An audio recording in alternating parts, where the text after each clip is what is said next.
Ooh, what's up, Internet? My name's Nerdy. And I'm Claru. And this is the Nerdy. The Wordy. The Book Club. That's right, welcome back to another edition of Oathbringer, the second edition, as we are going to parse our way through chapters 18 through 37. A nice big old chunk of book. Yeah, we bring in some oaths. Yeah. Welcome in, everybody. Thank you for joining us this Sunday morning. Sorry things have gotten a little hectic with our schedule. That is going to continue to be the case, unfortunately, as we are not going to have book club next Sunday. Yeah. Or Monday? Was it supposed to be Monday? Yeah, I think it was. Yeah, so some stuff came up that is literally... Not some stuff. I have tech. Yeah. Yeah. I will be on stage doing a Vondel probe. Yeah. It was of Charlie and the Chocolate Factory. Was not on the original schedule. Yeah. And so it came as a surprise to us 2 days ago. Love that for us. So we are going to have to figure out a different time for book club next week. I don't know what we're gonna do because I'm headed off to Calgary. So it's gonna be great. We're not 100% sure. Sorry about that. Welcome in, everybody. Before we get into the podcast today, just wanted to call out Daniel Klauser for picking up on why I'm wearing this shirt. It is irony. Yeah. I keep spoiling the Wheel of Time on the show, which makes me a dark friend. And there were several points in the Wheel of Time where I wanted the dark friends to win. So I guess that makes sense. You're like, you know what? Just end it. Let's just burn the wheel down. Honestly, yeah. We don't need this wheel. We can make a better wheel, you know? You know what? Elon Musk thinks that is true. What's your week looking like, Clarus? My week? Yeah. Hit the fam with what crazy shenanigans are in store. Fuck, I don't know. I'm gonna be putting some wallpaper up. Ooh, in here? Yeah. Yeah, these white walls will be going away, which will be very nice for the video. Thank goodness. Will be a little bit more poppy, which I think will work. Anytime I stand in front of a white wall, camera white balance doesn't know what to do. Yeah. True. And so we're gonna be working on this space. Yeah. And it's Halloween. I don't know what else. Is there something I'm supposed to have on the schedule? Yeah. Okay, good. Just wanted to check in with your life. I don't see you ever anymore because I'm always at rehearsal. So I just want to know what you're up to. We're so domestic. You come home from work and I'm like, "How was your day, honey?" We're gonna keep doing audiobook reactions, and I'm gonna keep painting Aurelia, the gold dragon from Roleplay Relay 1, a campaign that ended years ago, a year and a half ago. But the mini's finally getting painted because that's how D&D works. That's how the game goes. We're gonna have a whole D&D corner where it's just shelves of minis and D&D stuff in this house. It's gonna be great. Maybe once we're a little bit more set up, I'll do a house tour live stream. Yeah. I think that would be fun. Maybe I'll do that on the Nerdy Nightly YouTube and my Twitch. Would love that. Yeah, I think that would be fun. Yeah, Jonathan Priel says, from now on, book clubs are going to be on Sundays. No. They're mostly going very accurate with the mini painting law. It's not done yet, okay? It's accurate that it's a year and a half later. Oh. I thought they were calling me out that there's points where I just missed the gold. No. I was it's because we only had the audiobook reaction. We've been busy. So it's not, book club won't be on Sundays. It's actually going to be on Mondays, starting on November 17th. The schedule's in the Discord. I think. Okay. Or 18th. All right. Schedule in Discord. The only problem is we don't know when to do a book club between now and November 17th. That is the issue at hand. Because of my tech and my opening. Right, we were supposed to do it next Monday the 4th. Yes, but I will be on stage. Whatever. Yeah. It's literally nothing I can do. Do you rehearsal on Sunday on the 3rd? Yes. So the only day we could do is Saturday the 2nd. No, because we're moving our stuff. Unless we did that later in the day. Well, if we're doing this live. Welcome to how Clarus and I do everything. We bring up things that we've both forgotten to each other slowly until we get to the right amount of information. Well, when you do it in front of the camera, it feels more urgent, you know? Yeah. I'm like, oh, there's other people here. What? I'm worried the next book club will be Monday, November 18th. No! No, we'll find a time for it. There's literally not a day. Stay tuned in the Discord, and it's probably going to be Monday, November 18th. And then we'll be doing Mondays for the rest of the year. So enjoy that. There's one Monday missed because of PAX Unplugged, but mostly Mondays. Sorry about that, y'all. I'm in a musical, and it is... That theater life, yeah. They're like, actually, the schedule is different now. And you're like, great. I love that for me because I fully planned my life around it. Thank you. Yeah. Yeah. Yeah. It's fine. Yeah, we'll let you know. Anyway. We'll figure it out. Anyway, this podcast is brought to you by MistyMountainGaming.com. MistyMountainGaming.com is a website that sells the accoutrement necessary to bring your tabletop RPG experience to life. And right now, for a few days more, they are running their Kickstarter for Dice Around the World. Right. A beautifully laid out, intricate global dice set in which they worked with cultural experts from different cultures from around the world to create unique and special dice sets to participate in and represent those cultures. That is live on Kickstarter only for like a couple more days. So if you are watching the show right as it's going up or in the first day, go check out the Kickstarter. If not, go over to MistyMountainGaming.com. We cannot give you a code for the Kickstarter to give you a discount over there, but we can give you a code for their website. nerdynightly15 gives you 15% off your order, and you can roll like we roll. The Misty Mountain style. Oh, okay. I roll really well. You roll okay. Yeah, you guys just roll terribly. Yeah. I'm just I'm really bad at D&D, actually. Mm-hmm. Yeah, you are. You're really, not great at it. No, terrible at it. Good at Candela. Yeah, I barely rolled. That's why you were good at it. Exactly. Go to MistyMountainGaming.com, use code nerdynightly15, and check out the Kickstarter, because they are making some really cool internationally inspired dice sets. And it's rad. Guillermo, thank you so much. Guillermo, thank you for 10 Mambos. Gifted memberships. Appreciate that. So many nerds radiant. Hell yeah. Joining us in the urethra to save the world. Yeah. From the dark, oozy blackness in the hole in the back. The Midnight Mommy. Yeah. Go watch Reaction to Midnight Mommy chapter. It's a good one. The nerds radiant crawled in the butthole, and they fought the Midnight Mommy. What? What? I guess that's a reference to something. No, they literally just found like a dark hole in the back of the tower. That was the tower's butthole? Is that what you're implying? Yeah. Sure.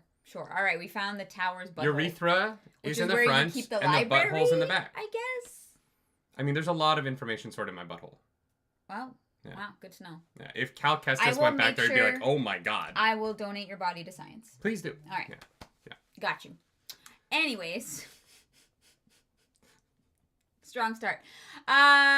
We're reading this book, and how you feeling about it? Really good. I like it right now. I think one of my complaints about Way of Kings and Words of Radiance was that there was not a lot of narrative resolutions within the book. That everything felt like was always building up to this one finale. And because of the length of the books, I found it pacing-wise to be a kind of a struggle. And I do think, like, I think that my if I was being honest, I think my biggest issue with Stormlight so far has been pacing. Not with the world building, not with the characters. I think there's so much really interesting stuff in all those. But I do think the first two books are paced a little oddly. And I think that this book, by ending part one with a resolution that comes about as Shallan's actions playing out in a certain way. Yeah. I found the pacing of part one of this book to actually be pretty excellent. And I think that right now I'm the most engaged I've been in one of the these books. I think that right now this is the most I've been the most I've felt engrossed in Stormlight. So that's been a really nice experience in book 3 to kind of feel like it's starting to click for me in a way that I think at times the first two books didn't. I think there's stuff I love in them. I think they're good. Like I'm not trying to say that like, oh, finally the series is good. It was always good. This is just the most it's felt like it's working for me personally. Yeah, for sure. How are you feeling? Well, we talked about how like the structure of this book definitely feels different, and I think last week you were saying, the Sanderson's got a vibe, and you were like, I'd love to see him like do something a little different, and it has been, which is like I agree, very refreshing, especially since after like we've been reading so many of his books in a row, right? I'm digging it. I really like book 2, so for me, like, I don't really know if I like book 2 or 3 better at this point. But they do feel very different, which I like. Yeah. Like, I'm very much enjoying that. And I love the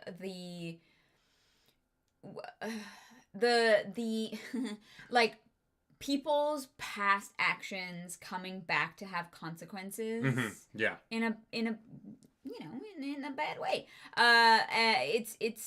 It's just feels very real, and 3-dimensional, and it feels like the world is fleshed out, and the world didn't start on page 1 of the book, right? That the world has truly like existed for however many thousands of years, right? Yeah. Yeah. I do think one of the ways in which that has been really interesting is a lot of times when you get into sort of the past actions having modern consequences. Yeah. And not specifically Dalinar's, but more like the relationship between the Alethi and the Parshendi. Or the Alethi. There's usually some direct connection to the characters who are alive right now. Yeah. And it is really interesting in this one that, we're headed into this, conflict with the Parshendi because of, the way they've been treated and enslaved. And there's the time at which that happened is so long ago that no one even remembers it. And so it is a little bit tough, I think, to really tie in the guilt of that in the way that it feels in a way like it's very much about the modern way we look at sort of reparations and the Black American experience post-slavery and Jim Crow, right? But, I know people who have ancestors who owned slaves, and like they're only like a few generations removed from that. Right. It's not that old. Yeah. And so there's a little bit more of a direct connection and an ability to really to tie the history of that together into what the responsibility is in a modern sense. But because it's sort of this magical thing in this book, and it happened 3,000 years ago and no one remembers, like it happened longer ago for them than the Bible happened to us. Right. Right? And so it by like a Bible and a half ago. And so it's sort of an interesting, this book is really starting to talk about who's at fault, right? And and who should be punished for these actions. And I think that we are going to learn who did it, right? I think that through fantasy bullshit we will find out who enslaved the Parshendi and how and why. Of slavery. Yeah, but at the same time, like, as we get into sort of this the guilt lane of this book, it's hard for people to take responsibility. Yeah. So it's just, I think it's gonna be interesting how Brandon Sanderson chooses to approach that topic. Because Kenny Telger brings up, it's like about when the Egyptians had Hebrew slaves, and I mean, look, that conflict is still going on today, right? But the faces of that conflict and the reasons for that conflict have changed. Yeah. Whereas this one is really like, we're gonna go to war because of something that happened 3,000 years ago. Yeah. Yeah, and it is one of those like horrific things where there's not a person alive who knew that the Parshmen were anything other than what they were. Wait, was last night daylight savings time? What? Arzu says daylight savings got me messed up. Was last night daylight savings time? Did we lose an hour of sleep? Or did we gain an hour? No, you fall back. So we gained an hour. I was like, I don't feel that fucked up today, Yes. even though we went to bed really late. We went to bed late. Damn. It was in the UK, but we are next week. Oh my god, I fucking hate all of this. Guys, I'm sorry, I hate daylight savings. I hate it so much. Yeah, it's so goofy. Why are there multiple different daylight savingses? Why are there half-hour time zones? Because Newfoundland wants to feel extra special. Well, fuck them. No, I'm kidding. Hey, just eat their cake. Thanks for joining us over on Twitch. Hell yeah. Yeah. That's wild. Arizona doesn't do daylight savings. I like. Wait, they don't? Let's just abolish the whole thing. So wait, Arizona is on its own time in the middle of the United States? Yeah. How did I not know that? That seems very important. Because we don't know anyone who lives in Arizona. My mom vacations there sometimes. Yeah, but Aurelia lived there. Oh, actually, no, that's crazy. Yeah, you're right. Like, you know what I mean? Like, whatever. Okay, fuck daylight savings. Okay, anyway. Jesus Christ. It's fine. Yeah, crazy. Oh, this might be my last chance to say this. If you're in America, vote. Yeah. I'm not going to sit here and tell you who to vote for. I'm not, promise. But I will say that just go vote. And I'm not just saying that because anytime more than 60% of the American population votes, Democrats win. But if everybody just goes and votes for the person they want to vote for. Yeah, whoever that may be. We'll be fine. If less people vote, we might not be fine. But if more people vote, we're going to be okay. Yeah, things will be good. But go vote. It's if you don't vote and you whine about who wins, you are dumb and you shouldn't whine. If you do vote and your person doesn't win and you whine, that's fair. Yeah, then you're allowed. But you got to vote in order to whine. Yeah. Or if you want whining rights, vote, your person wins, and then still whine. That's absolutely acceptable too. People do that as well. Just make sure that you vote. Yeah. Now, Americans, please, for the love of God. We're going to be voting soon too, but like you guys got to vote first. Oh, I was like, what? Yeah. Is that happening? Probably. Oh my God. All right, sure. Yeah. Fuck it. Yeah. Just vote. It's easy. Maybe. Republicans are trying to make it harder for some reason, but like right now it is still mostly easy to do. So just vote, please. Yeah. Yeah. Anyway. Whoever you want. Back to book club. Yeah, so anyway, I do think that there's a really interesting there's a really interesting connection that's trying to be made in there's a really interesting connection that's trying to be made, I think, in the way that the slavery of this world is being handled. Mm-hmm. But also the magical elements of it make it difficult to, like, really blame the Alethi for a lot of it. Right. Because it's so... It would be like if cows woke up tomorrow and were like, hey, we've been aware this whole time and hated all of this. Yeah. Because, you know what I mean? Like, it's not like the Alethi are sitting around being like, huh, we fucking enslaved the minds of those Parshendi 3,000 years ago. They don't know that happened. Yeah, exactly. And it's not like the Parshendi function on their own. They don't. Barely... Or sorry, the Parshendi do. The Parshmen... Oh, sorry. The Parshmen can barely speak, right? So... Well, but they can't function. Yeah. Like, they can't do anything for themselves. And so, it is their minds have been stolen from them by themselves, right? Yeah. Like, it's not like and I think that some people think the Alethi did it to them, but the Eshonai chapters make it seem like they deliberately shucked off their old gods. Oh, so you think it actually wasn't the, like, Alethi who stole, like, the Parshman souls, that it was actually the Parshendi themselves who did something to, like, to break up with their gods? I got the vibe from the Eshonai stuff that it was a deliberate action on the part of the listeners back in the day. Yeah. To cut themselves off from their gods. Because they were, like, better to be, like, servants to, like, the... Like, better to be, like, unaware than, like, a slave to Odium, maybe? Yeah, and so... People are saying Eshonai's history is different from the Parshmen. Maybe? Yeah, maybe. I don't really understand why that would be. Yeah, at this point we don't have the information to really know that or what those differences may be. So we can only speculate based on what we know. Right now it seems like all of the Parshendi and Parshmen are connected, right? Because the Parshendi that we know talk about the Parshmen as being part of them but stuck in a certain form. People are saying that they're not the same thing, but I don't agree with that. Based on the information that we currently have. Like, maybe... maybe...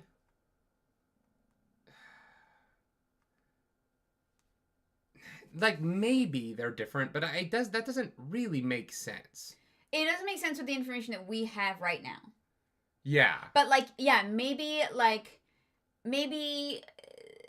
I don't know. Are they? But here's the thing. Then, if they are different, are they different in the way of like are they racially different, or are they like anatomically different? Anyway, it doesn't matter. We're gonna find out later. I don't want to try and like suss it out too much. Yeah. Like right now we have no information on that, and so we're just gonna move forward with our theories as the Parshendi as a whole, because we don't have that info. But because Brandon Sanderson made it magical slavery, right? Mm-hmm.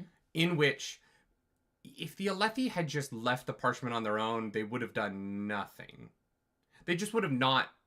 It isn't like the Parshmen were sitting around being like fighting against their enslavement or expressing any interest in not being enslaved or expressing any interest in anything, right? Like, and so, which is why it's really hard to like talk about it in relation to anything that's real world, because there's just no real world comparison exactly for other than like, what if cows actually, or what if horses were actually super sentient and just miserable, but we didn't know? Yeah. Right. Like, and it's like or you know, any kind of like you know, like a farm animal that you take care of and you feed and you keep in your barn, but then it helps you plow your field all day, mm-hmm. right? And so it's really hard, like you said, to kind of blame the Alethi, because how would they know? Mm-hmm. Like what? And here's the thing: maybe we find out that there are signs and clues, like there are things, but it seems like the first time they encountered anything even similar to a Parshman was when Gavilar found the Parshendi. Sure, and Baby Balrog brings up, I thought it was in Words of Radiance that a singer mentioned they tried to take Parshmen out of their form and couldn't. Yeah, so the Parshmen, in whatever happened 3,000 years ago, they got locked out of changing forms, right? Yeah. And so, yeah, it's just really complicated. But it's complicated in a way where, like, I don't know a great solution to how people feel.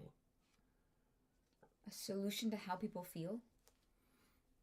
What do you mean by that? Like, I don't... The thing about the situation between the Parshmen and the Alethi, in particular, is I don't really see a good way forward for it. Oh, sure, yeah. Especially no, everything's fucked. And this it gets complicated because Parshmen can be turned into evil, monstrous, murderous creatures if the weather changes. You know what I mean? Like, every 9 days, there is a chance that all Parshmen become murder robots. Well, but they don't. We've never seen that happen a single time. Yeah, we have. What do you mean? No, they just become, like, sentient again, and they all go off to this one village. But there are some people in storm form that chased Kaladin across the sky. Yeah, those are the original. Like, we don't know that they're the original. I thought that only the original ones with the red eyes that bonded the Spren are the, like, what's the name for them? The Fused. The Fused, right, yeah. I read it as though the Fused are the special boy group that, they're the special little boys who did the ritual and all became Stormform together. Yeah. And most of them died. So any of the Parsh men who, like, woke up... We don't know that to be the case, though. No, we don't, but we've never seen... Like, not a single person says... We've never seen any Parshmen change, though. We've never but all of the seen reports... it. But all of the reports, right? Kaladin's flying around, and everybody's like, yeah, the Parshmen, like, left, but they didn't, like, violently attack us. Sure, but that doesn't mean they weren't in storm form. Seeing the village that Kaladin goes to, it looks like it's just a bunch of, like... Yeah, but he never gets past the intake line. Sure. He never actually gets into the town at all. I'm saying I don't know this for sure, but the way that it read to me is that the storm actually doesn't change the Parsh men into storm form. We don't know that. It just, like, wakes them up. Right, but we don't know that. Yeah. The next storm could. Sure, I'm just moving on with the assumption that that's how it works, because... I think that that's a dangerous assumption. Sure. Because it's not one that our characters will make, and our characters will act as if the Parshendi can become dangerous monsters at any point. I don't think Kaladin would act that way, because he's the one that's gone around and, like, gathered the reports. He's been to several places that all say... Kaladin is, like, one of 3 empathetic people in this world. Yeah. But Dalinar listens to Kaladin, and Dalinar's the one making decisions. Yeah, most of the time. Well, he's never not listened. When Dalinar sees that they're keeping humans in pens in that town, it's not going to go well. Unfortunately. I just won't. You know what I mean? Like... Yeah, I mean, It's just gonna be rough. Like, it sucks. Oh, it's gonna be bad. I am not denying that at all. Yeah. Yeah, it's just, there's so much magical reason why it's gonna be bad, that it sort of takes out the, like, human responsibility of a lot of it, in a way that it makes, like, the thematic storytelling a little bit harder. Well, but that's why I'm saying, that this is why I'm saying that I really think that the Parshmen aren't gonna become evil Voidbringers, because I think that then it really allows the humans to be the ones responsible for their decisions moving forward, right? You kind of absolve the humans of responsibility by being like, well, the Parshmen could be evil, scary That's things. what I'm worried about. That is 100%. That's what I'm saying is, like, my concern about is the absolving of humans of the responsibility of their decisions by making one race evil. But that's why I'm saying we've never seen that happen with any of the Parshmen, and we've had several. But we've seen it happen with all the listeners. Yeah, who actively went into a storm and did a ritual thing that allowed them to transform. But only because Venli coerced them. Venli captured Spren for them to use. I don't know. I can't imagine no, because any they of the didn't Parshmen know that it was going to make them evil. No, but they deliberately had captured Spren that they were using to transform. Whereas but the Parshmen the Alethi also have captured Spren. But the Parshmen Everyone in this world is awful. Burn it down. But the Parshmen don't. Which is why I'm saying we have no reason to actually believe that the Parshmen are going to turn evil. Yeah. And which is why I think that it is way more interesting then, because it doesn't absolve anybody of, like, responsibility for how they move forward with their next steps, right? Yeah, it gets into the argument that X-Men always gets into, right? Of, like, if Magneto could rip the metal from the earth and kill everybody on if he had a bad day, is it immoral to kill Magneto? Yeah. I don't know that it is. Oh. You know what I mean? Like... So Yasna was right.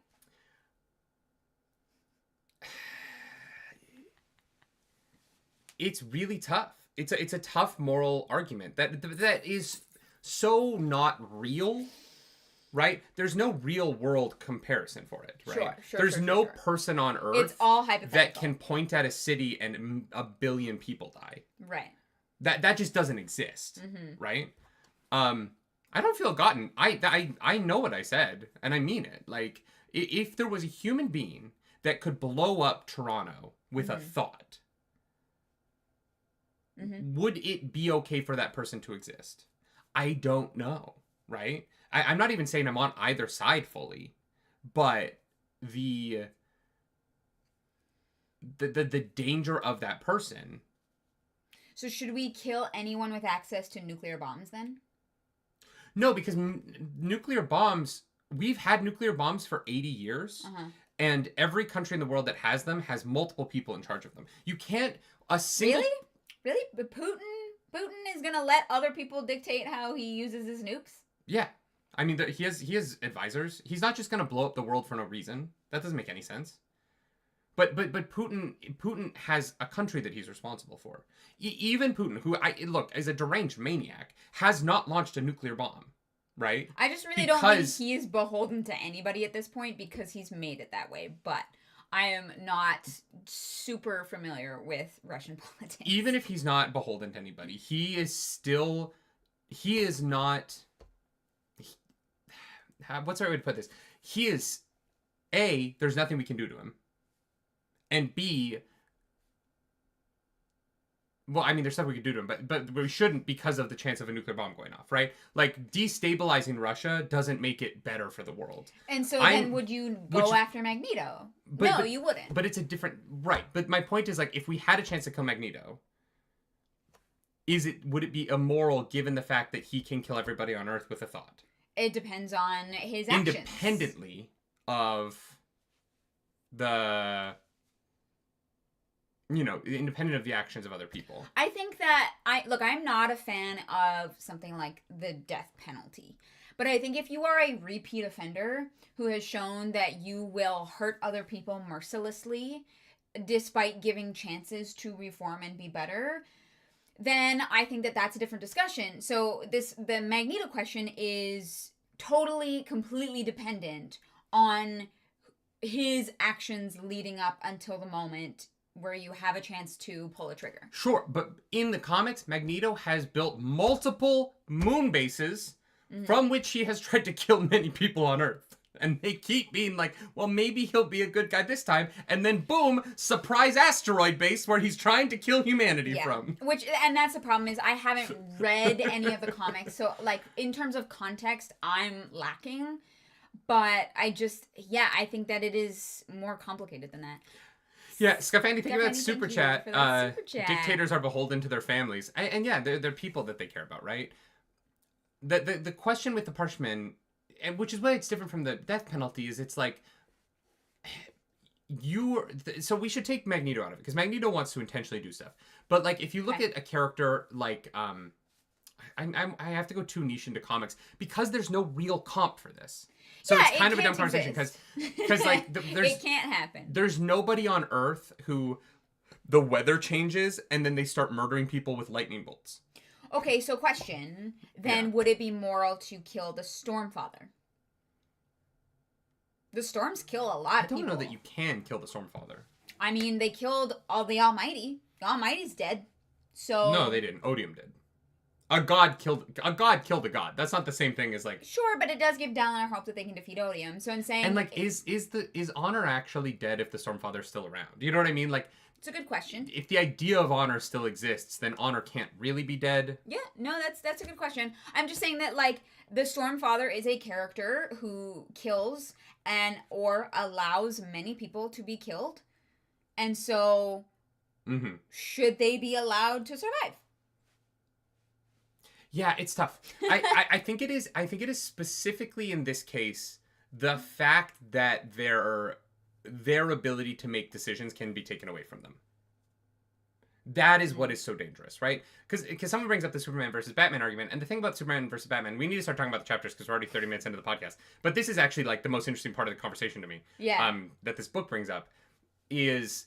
In the Superman-Batman argument, Superman can't have his control stripped from him unless certain kryptonites are used, which is a whole thing, and, like, I don't want to get into the multiple colors of kryptonite. Because, like, pink kryptonite makes him gay, and it's hilarious, but, like, that's also a... People always bring that up as, like, this, like, anti-woke thing. That is specifically a comedic comic. It's, like, a one-off that is supposed to be a joke.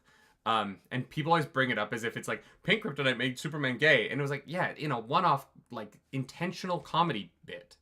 Anyway, we all have our pink days. You know what I mean? Well, we're a little some of bit us gay. more than others. Yeah. But it is specifically the fact that they could just lose their ability to make their own decisions. Because here's my thing. I've been an advocate for the Parshman's freedom this whole time. Yeah, right? Of course. Yeah. Like, I don't think if you watch his book club, you're not like, he wants the Parshman to be killed. Right? I'm like, I focus on them more. Get more into their personalities. I want more Parshman stuff. Because I think they're fascinating. And, you know, I tend to gravitate towards the abused over the abusers. What a crazy thing. But at the point where it becomes where they are no longer in control of themselves, it gets really hard to justify keeping them around. It just does. Here's the thing. You have to be able to prove that something can change them against their will. And so far, none of them have become evil beings. That's a good point, actually, though. Right? Except for the listeners. Sure, but the listeners actively chose to go out into a storm with his friend. But they didn't know that they were going to become evil. They were lied to. No, they went into that storm with the intention of killing all the Alethi and, like, murdering people on the Shattered Plains. Not murder. They intended to get enough power to survive a battle that they'd been fighting for 6 years. That isn't murder. They weren't going out there to murder people.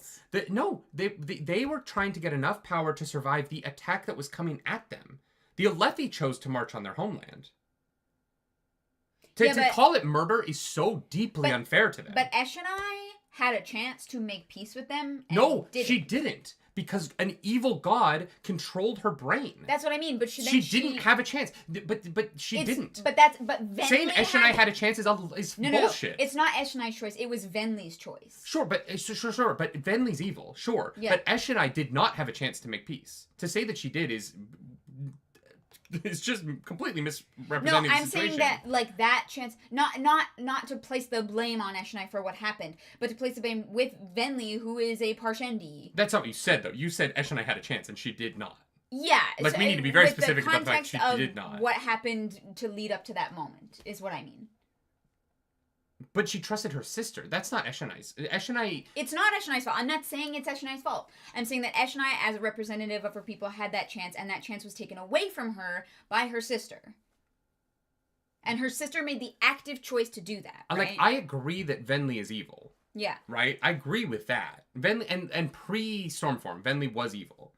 I don't think the rest of the listeners are. I think that they got tricked by Venli, and then Eshonai being, possessed by a god. For sure, yeah. And there are good listeners who didn't, right? They managed to escape, but... Yeah, I really hope they come back soon. I need to know what happened to them. Yeah, well, let's get into the chapters, because this has gone on long enough. Yeah, I have this feeling that you have to intentionally, like, have a captive spren and go into the storm to specifically change.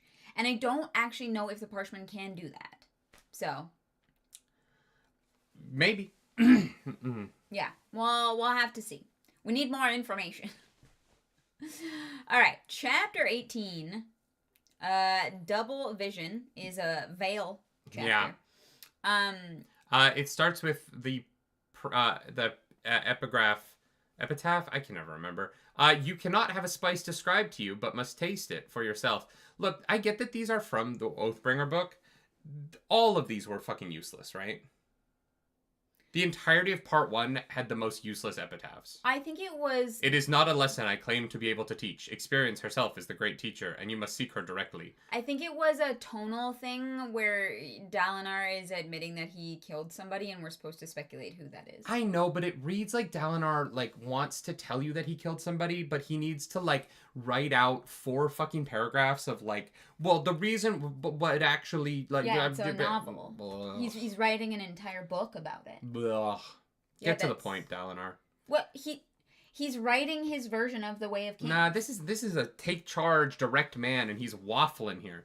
He's waffling more than an IHOP on a Sunday morning. Here's the thing: is that him saying that though, or is that Navani, adding flair and poetry? She's trying to cover up for her husband. Official ACM. Thank you for that super chat. This kind of discussion is why we're here. Don't feel bad. Welcome back to the Nerds Radiant is what we meant to say. What did I say? You said super chat. Whatever. Thank you. Appreciate it. I'm glad you enjoy these kinds of talks because Honestly, I think they're what makes for good books and good art. I'm not gonna lie, y'all. I find most prefaces to be a waste of time. Yeah, most of them haven't really added anything for me. They're just kind of like, oh. Or when like someone is writing an author's note at the beginning of a book to tell you like where they were when they wrote it. I never read those. So. Yeah, could not possibly be bothered to care. Yeah. Good for you. Shalon is Vale, and she's hanging out. We did an audiobook reaction to this, so if you got one of those gifted membos from Guillermo Barros at the beginning of the super chat, you can go take a little watch. Yeah. Yeah. That's why you don't read the Ars Arcanum? No, I don't read it because it's spoilers, Chloe. Is that still spoilers? I have no idea. Baby Balrog says, thank you guys for chat. IHOP doesn't have waffles. Like, at all? Do they not? Okay. Wow, they should really step up their game. Thank you for that super chat. Menu. Arizu, thank you for 10 gifted memberships. Arizu, thank you so much. So many more Nerds Radiant. We are the full Radiance, and you get to be our Windrunner, like, squire. No. But you can go now watch those reactions. It's very fun. I have been blocked from IHOP.com. Does IHOP.com not exist? No, it does. I just can't get into it. They have Belgian waffles? Well, that counts. Yeah, but any place that serves pancakes also serves waffles. Tell me you've ever been to a place, they're like, no, we don't do waffles. There's a section on their menu for specifically waffles. Who was that? I'm banning Baby them. Balrog. No. I'm banning Baby Balrog. You're banned. How dare you? There's they have Nashville hot chicken and waffles, Oreo cookie crumble waffle, we're allowed to strawberry lie on cheesecake waffle, the new waffle combo. Fuck, you can get a side of a waffle. Don't lie to me in my chat. I want waffles. Let's go get waffles after this. Yeah. There's got to be a place nearby that does waffles. There's that Aviva place. Ooh. Yeah. I'd be down for that. They're like a chain. If you're ever in Toronto, like there's a chain, Aviva. I think that's what it's called. Reviva? I don't know. Yeah. Anyway, it's good. Baby Balrog, I can't believe that you would come into my chat. How dare you lie straight to our faces? Lie about or the IHOP menu. I don't know. I can't tell. You may be a Maiar, an ancient being from before the sun strode across the sky, carried by an elf, but you will not lie about waffles in this chat. Wow. Okay, don't break the brand new chairs. No, they literally just come out. I know. Great. Love that. Doesn't this thing light up, too? Only if you hit the... Oh, I was like, they won't be able to see it, but hey. Oh. No? There we go. Wow. Yeah, you guys, I don't think you can see it, but... Oh, the massage turned on. Oh. Great. Love that for you. Kenny, thank you for that super duper chat. Let's fucking go. Epitaph's the only chapter breaks that graphic audio listeners get. It sucks not even knowing what chapter I'm on. Oh, that's interesting. Oh, that's rough. I'm so sorry. Yeah. That would actually... Yeah, I don't think I could do the graphic audio as my first read of these. Yeah, no. Definitely not a first read, personally. Ulbelk over on Twitch says Waffle House is superior, at least in clientele, and Ulbelk is a dirty, dirty liar. Waffle House is a nightmare-scape where you go if you want to watch people fight. I have been to a Waffle House one time, and I got have sick. No desire to ever go into one ever again. Do you remember? I got terrible food poisoning from Waffle House the one time I took you. Yeah. Yeah, and I had like a Skittle. Yeah, a Skittle? You had a Skittle. He had one Skittle, and he got food poisoning. It was crazy. I am dyslexic. Nerdy guys, have you ever what? Huh? Nerdy, have you guys ever read anything by Brom, the builder? That's Bob. There's some incredible books by him. He also does art, and I'd happily send you all a copy of a book if you're ever interested in checking out one. Well, I mean, we have a P.O. box. We'll take any books. Oh, we have to pick up the mail. All right. From the P.O. box. Cool. Yeah. So Shalon is Vale. Right. We are 45 minutes into book club. Oopsie. Shallan's Vale, and she goes out drinking, and she's like, you know what? I pretty sure I can handle my liquor. And we find out that wine is not actually colored wine. Well, they don't have grapes in this world, so yeah. The Light Eyes just artificially color their drinks for some reason. Yeah, they will ferment anything that they can, and then they will color it based on how alcoholic it is, and like sweeten it. Yeah, so basically they're always just drinking batched cocktails. Yeah, pretty much. Yeah, it's not like, which really threw me off. Yeah, they're basically like drinking sex on the beach. Yeah, kind of. Yeah. Yeah. It's really, that was shocking. Yeah. Right? Yeah, I was like, oh, it's not going to be grapes, but it'll be like something else, right? No. I just also I don't really understand. I get that Brandon Sanderson is trying to make this world feel like fantasy, but the fact that they have so few words for things is actually odd to me now. Like them calling all birds chickens and not having words for different kinds of chickens is such a weird... Like, I don't care that they're all chickens, right? If you replace the word bird for chicken, that's fine. But the fact that they go, what kind of chicken is that? And people are like, I don't know, it's a green one. And I'm like, you guys don't name things. And they're like, oh no, these are all just wines. And then we name them by color. But they're not the same fucking drink at all. Like, they're not even close to the same beverage. And so they've just, this is an entire society. They're close. They don't name anything. They just go, that's like other alcoholic beverages, so we'll just call it wine, and none of us will know what we're talking about ever. It's so confusing. Yeah. Because sapphire wine, if you're poor, isn't blue. But it is still sapphire wine, which is nuts. That's a nightmare system to live in. And what would you call it if you were poor? I don't know. Like, do they have different, like, determinations? Like, is it not called sapphire wine? It's called, like... Anandawashi, I don't know. the desolation was 3,000 years ago. They could have, like, added some words to their Urban Dictionary. English is only, like, 700 years old. It is really baffling to me. Their society is a nightmare. It's not a place I would want to live. Yeah. They just don't name anything. And I think that it's because Brandon Sanderson, like, doesn't want to come up with more words. But... Oh, yeah, that's it? Well, yeah, because I think it's easier to, like, create a fantasy world and be like, it's funny because they say chicken for all birds. Yeah. But you never know what kind of fucking bird you're looking at. Because everything's just a goddamn chicken. I guess so. Yeah, no, the wine thing was, interesting. Anyway, it was just funny because I was like, that's just whiskey. Like, they're drinking fucking whiskey. And then, but they have the word moonshine. But they still call it wine. Where did moonshine come from?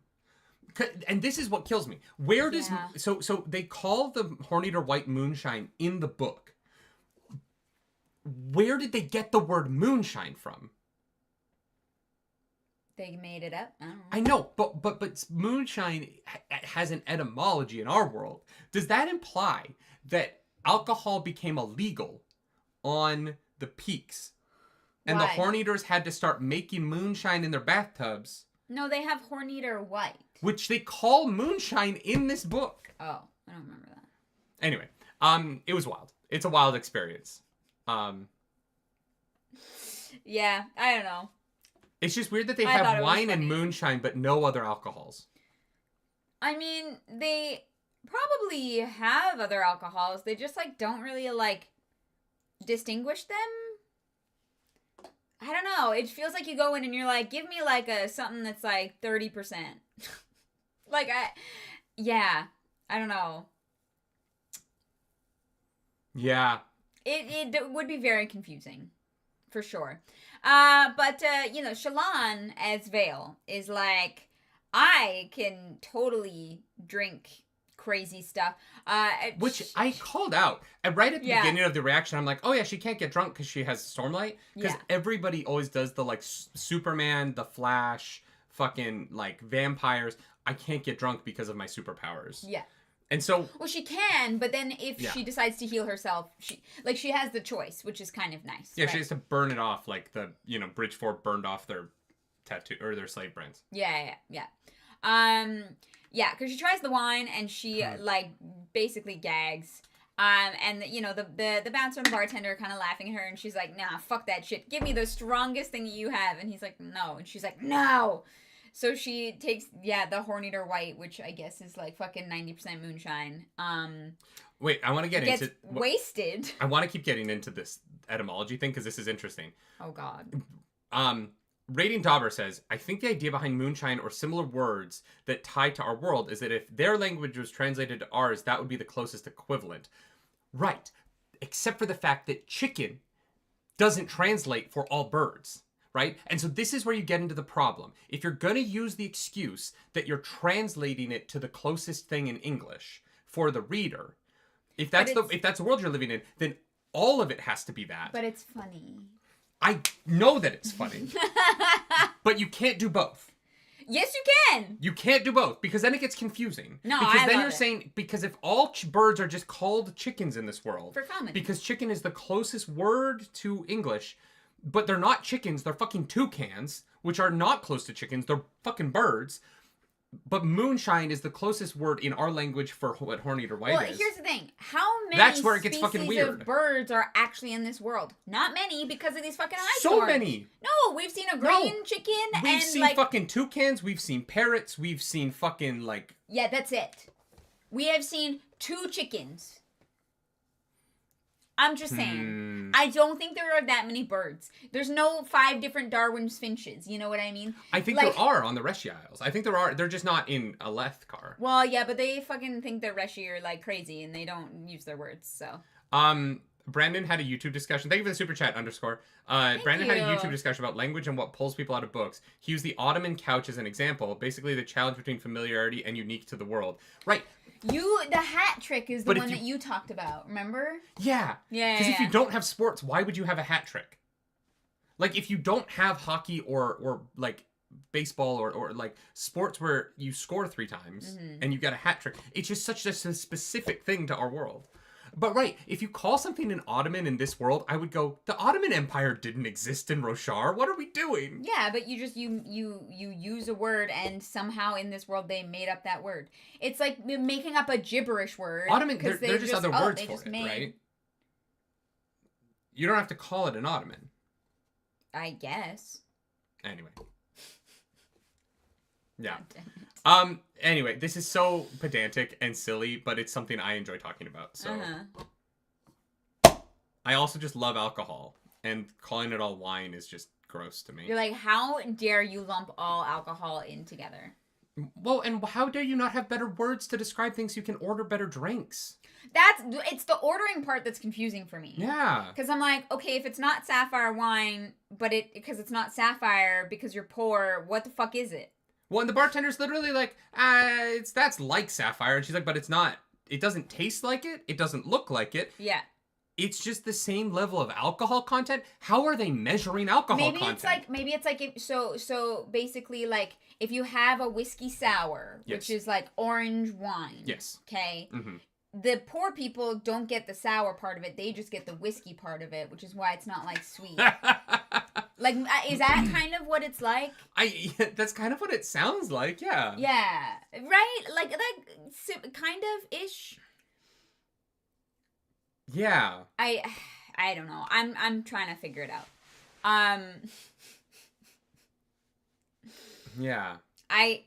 It basically sounds like they get the rich people get cocktails and the poor people just get straight up liquor. But I don't know. I can't tell. I guess. Yeah. Anyway. I'm so confused. Yeah. So she ends up drinking Horneater White, which is basically just like Everclear. Mm-hmm. And she gets fucking hammered and then sips in a little bit of Stormlight and realizes, hey, I can fucking deal with that. She's good. And so she kind of cons them, but like accidentally because they think she's drunk, and so she like chats them up. She intends to con them, fails at conning them, but then succeeds at conning them by magic. Yeah, it's very. It's honestly a great scene. And so now that she knows how to drink, she goes into another bar, and she goes to a place that is a little bit more disreputable, and she finds a table of people in the back who are like the guards of this bar. And so she sits down and immediately starts threatening them. Is terrible at being a spy. She's very bad at this. And so the Horn Eater, whose chair she stole, comes over and shoves her out of his seat, presumably because his friends have been like, please leave us alone, go away, please leave us alone, leave. And so Shallan is like, you know what? A normal thing to do here is to stab that man in the hand with a knife by stabbing through my hand. So she assaults this man and then sits down and scratches the ghost blood symbol at the table to continue to threaten these people. And they find out that a man named Ned strangled his wife. And then the next night came back and killed a barmaid. And so they killed Ned because they didn't think that the city guard was getting to him fast enough before he was causing more. They're like, this guy, he's allowed to kill his wife, but he's not allowed to kill this person we work with. You know? What they said at all. Again, that isn't what is in the book. That's not what they said. He killed his wife, and they're like, okay, the city guard will handle it. It is not our job to be the guard. And it's just literally not our job. And then when Ned, obviously it's not Ned, but when somebody else comes and kills this barmaid, they're like, that is literally our job. We are paid to protect the people of this bar, so we are going to step in. But they didn't protect. She died. Right, and they dealt with it. And then Ned they failed at their jobs. Sure, yeah. The police don't stop murder. Well, I mean, catch people ideally. Oh. But... yeah, ideally they would. But they mostly investigate it after it happened. Yeah, because if you're like, hey, this person's threatening my life, they're like, that sucks for you. Yeah, the police don't really do anything to stop murder. They show up after it happened and they try... They put like 30% effort into figuring out who did it. And then 90% of murders don't get solved. Or that some poor black kid goes to prison for not doing it. Yeah. Anyway. Crazy. So. Yeah. It's fine. Anyway, guys, vote next week. Vote for whoever you want to vote for. Restraining orders exist. Restraining orders do exist. They're actually hard to get. Yeah. And one of my biggest problems with restraining orders is how often women are denied them. Yeah. That it is like a legitimate issue, is how often women are told that their husband is not violent enough to get a restraining order. It depends on the state, right? Like in New York State, California, you're going to be okay. Unfortunately, not everybody lives in New York and California. Yeah. So, the, and proving you need one is fucking hard. Scott C, completely agree, right? Also, big problems with restraining orders. Where do you live when you have to move out of your house? Abused women's shelters are... really not great. Well, no, it's not. It's a lot of them are great.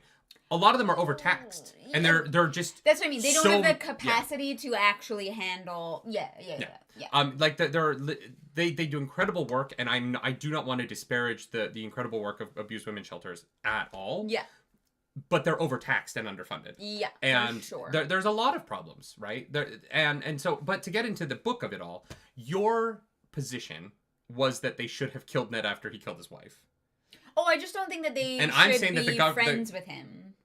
I don't think that they are. They call him a friend. Your idea of their friendship and mine are very different because you feel like they're friends. And I think he is a guy that comes into the bar every night. They said, look, if they hadn't said it, if they were like, yeah, some guy here, whatever, we didn't like him because, he was bound to kill his wife one day. But they're like, yeah, no, our buddy finally just let her have it. It was real sad. And I was like, gross.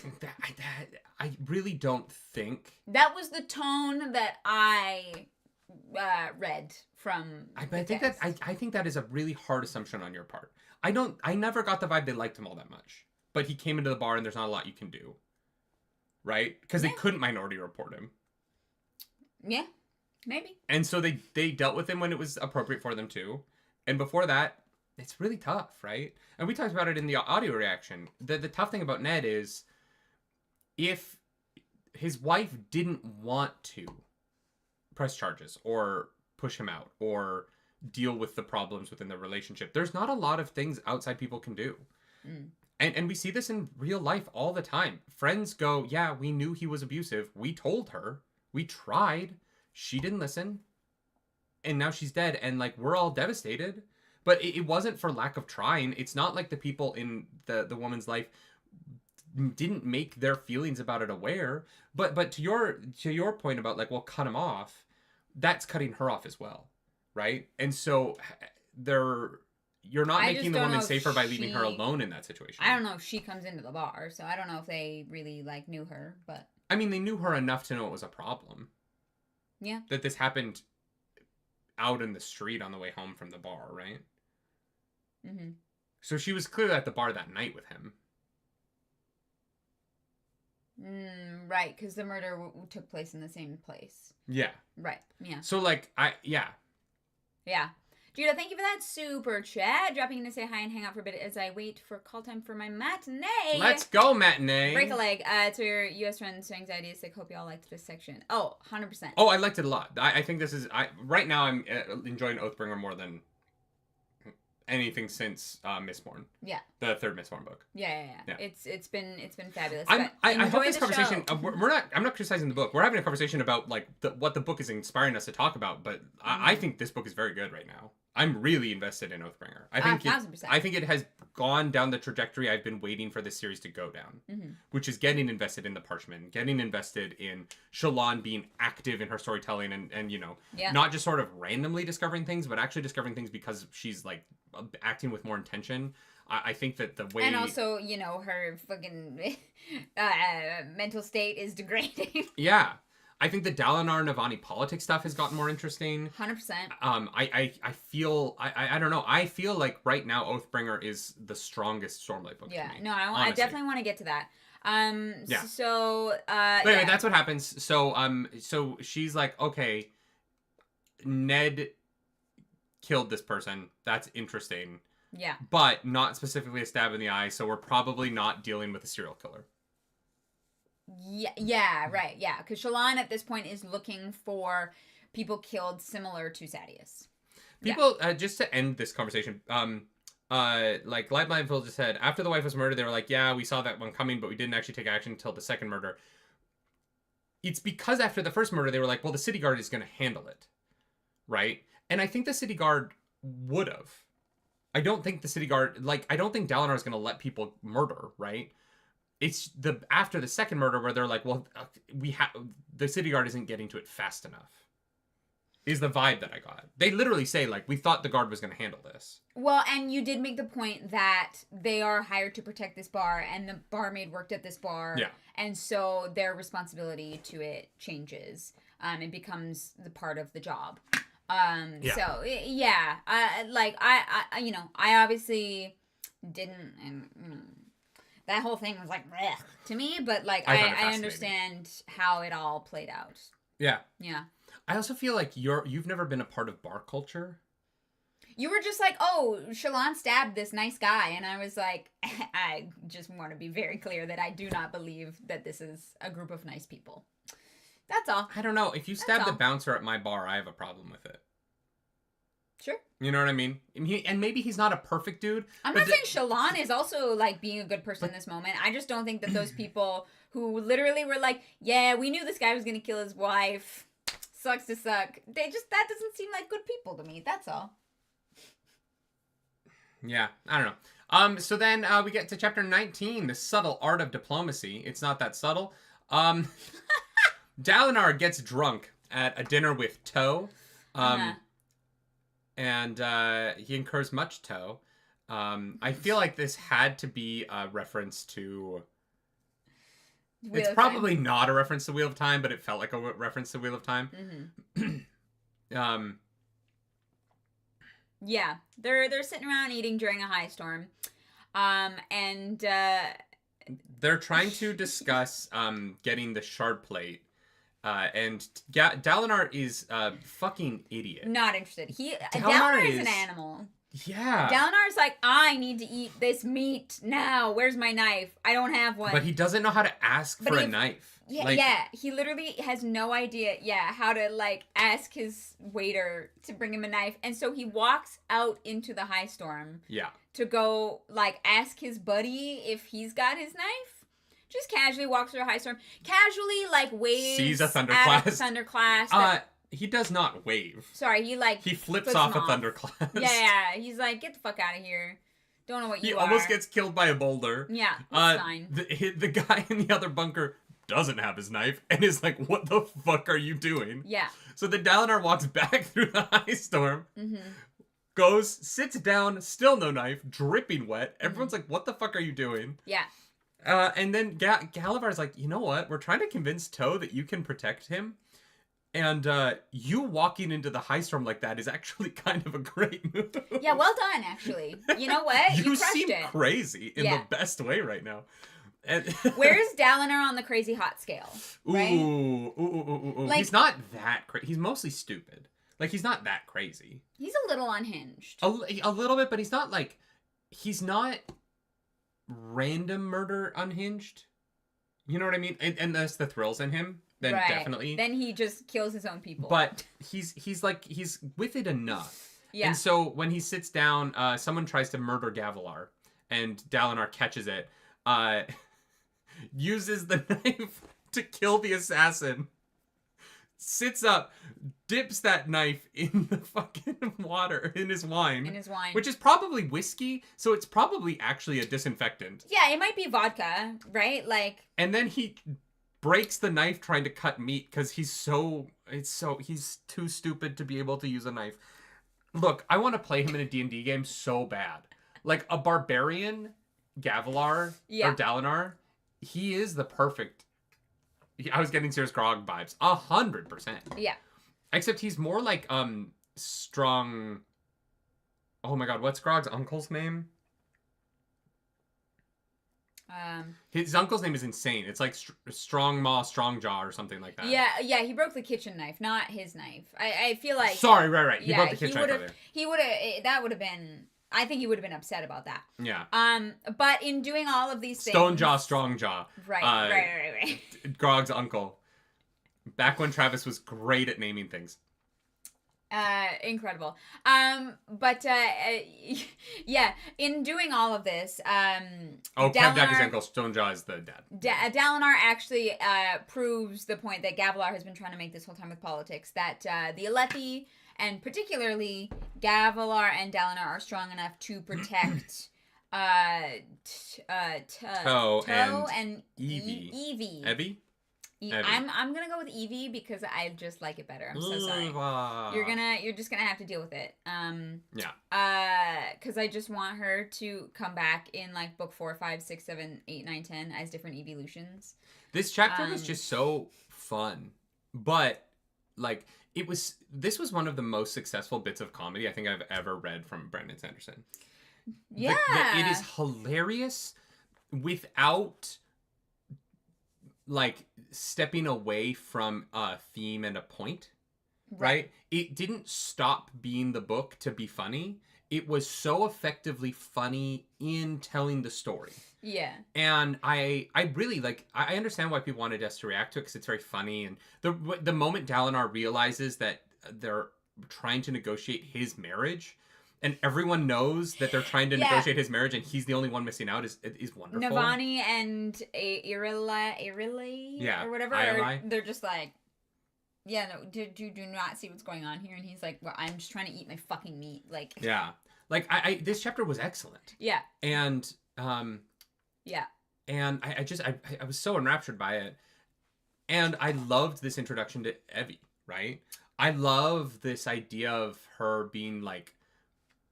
Because it is sort of the joke of Aragorn, right? That Aragorn is only hot until the scene where he's a cleaned up king at the end. And they're like, he's less attractive now. Like, Aragorn is the most attractive Aragorn is in those movies is the first time you see him in the bar when he's sweaty and dirty in the corner. Yeah, I don't know. And this is like sweaty, dirty in the corner Dalinar. Evie walks in and he's like just murdered a man, is eating with the knife that he murdered the man with. And he's sitting there just being a fucking man. And it's hot. It's erotic. And I would not call that erotic personally. I would. I'm not into that. But really, you don't like when I'm a little dirty? I don't want to see you I don't get stab dirty very a man often. and then clean the knife and then eat with it. You did marry a man who showers like every time he's like kind of dirty. Yeah, and you know what? Honestly, like I prefer that. Yeah, I'm a very clean person. Yeah. Thank goodness. It's the mental illness. I don't like being dirty. No, I understand. If I'm like slightly sticky anywhere, I'm actually like actively trying to consciously shower less because it dries out my skin so bad that I'm like, all right, like I'm okay. I'm not stinky. I'm not dirty. I don't actually need to shower. My skin is very dry. Yeah. Like. Yeah. I used to wash my hair every day. Me too. And and now you don't wash it at all, which is just. I wash my hair like once a month. Right. Whenever you use product and stuff. Whenever I go to Go Place. But I use their shampoo because it's so fancy. That is fair. But I had to like consciously change from washing my hair every single day to now I wash it like every 2 weeks. Yeah. You can always tell if anyone pays attention. You can tell like when we put out our videos, like when my hair is washed because it's straight. Yeah. And then it gets like curlier and curlier, and then it goes up. Yeah. Right? Then it's either in braids or it's up. Yeah. And then I wash it. My hair literally has like moon phases. A circle of life. Yeah. And so we find out some interesting things about the culture. The shard plate he stole that Toe stole is actually owned by Evie. It's sort of a weird cultural thing. Yeah. And so Dalinar agrees to marry Evie because he can't have Navani, and they're down for the marriage because they see that Dalinar is a sexy barbarian boy. Yeah, pretty much. Yeah. Chapter 20, Chords to Bind. Kaladin has been kind of accepted by the Parshmen. Well, he's helped them I don't a lot, want to call them right? listeners, but I feel like they don't like the word Parshmen. I'm curious what they want to be called, but... I don't actually know because maybe now the Parshmen and Parshendi are different. But the Parshendi are the listeners. They don't want to be called the Parshendi, right? So I'm wondering if the Parshmen become listeners or if they splinter off and have their own name for themselves. I don't know. Yeah, we don't know yet, but we'll find out soon. Yeah. I think. And so he's like bandaging wounds and he's taking care of people, and Ken which is with an H so that it's fantasy, but my stepfather complains, my first stepfather complains about slavery, which is fair. And we get this moment of him being like, he says, they sold my wife because we had a kid, and so she was viewed as good breeding stock, and so they sold her. And, how am I supposed to feel about that? How am I supposed to move on from that? I can't let my daughter, be, yeah. And so I'm never going back to slavery, which is 100% admirable, right? Yeah. Great point. I'm with Ken, 100%. I want nothing but safety and security for him in the future. It's tough, but he also is like, I also resent the... I also resent the yellow spren. I don't like that spren. We have this thing. Is it a void spren? That's what Syl calls it. Yeah, and I think Syl would be the best person to know. So I just want to know what it represents, or if all the void spren are just void spren, or if they also have like a representation of something like honor or. No, there's definitely something. And the other weird thing about the void spren as well is that they seem fully cognizant. Of they all can talk. Well, and they all remember shit, right? That one, it's like, I'm very old. I remember things. And so they didn't have to, like, they don't seem bonded in any way. They just seem like spren that exist. That's actually a really good point. It doesn't seem like they've had the, like, memory loss of transferring over from Shadesmar. Exactly. Yeah. So have they always been on this plane? Like, or were they the spren that were, like, trapped? I don't. I have so many Those questions. are some really interesting questions, though. I like that. Thanks, yeah. Yeah. I need to know. And so, Kaladin Kaladin is growing more attached to them and is concerned that he's starting to like them and that he might have to go to war with them soon. Yeah, so that sucks. You know, even they say, they're like, you know, we're not really excited to fight and kill people, but we're not gonna be slaves again. And Kaladin's like, well, I mean, yeah, that's fair, because if I know humans, you're gonna be still seen as a resource, and they're gonna see you as money value, and they're not gonna wanna, yeah. Yeah, which, you know, I think that because there's so much slavery in this world, he's right? Like, I think that if this were to happen in our world right now and cows were suddenly sentient, I think that we would all drastically change how we acted very fast, because we live in a post-slavery society. Obviously, that's kind of complicated and not 100% true. Right. But on a, like, but for the government most part, level, outside of certain... we see it as wrong. But, like, in North America, if tomorrow cows became sentient and started talking, the amount of cows that we butchered would drop to zero almost overnight. Right? Depends, I think, where you are, for sure. But it is... I mean, yeah. If tomorrow cows started waking up and be like, yo, man, we really don't like, you know what I mean? If we were able to have those conversations, I think that... The problem is, like, there would be some people who It'd be great for the planet. But there would be some people who would not give a fuck, because the entire industry would collapse and a lot of people would be fucked. So it's like, there are people who would fight it. I do think there would be. I think that it would be really hard in the world of social media to fight it that well in North America.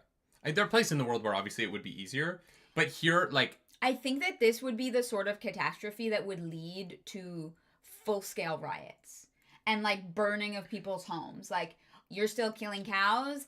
Like, people, like, you would be fucking mobbed and murdered. Yeah, I think that it would kill the beef industry in North America. Yeah. But we don't have slavery here. We do. And then Alberta's economy would so collapse. Complicated. Like, which is crazy, right? Like, yeah. And we can't even say we're post-slavery. I get that. But you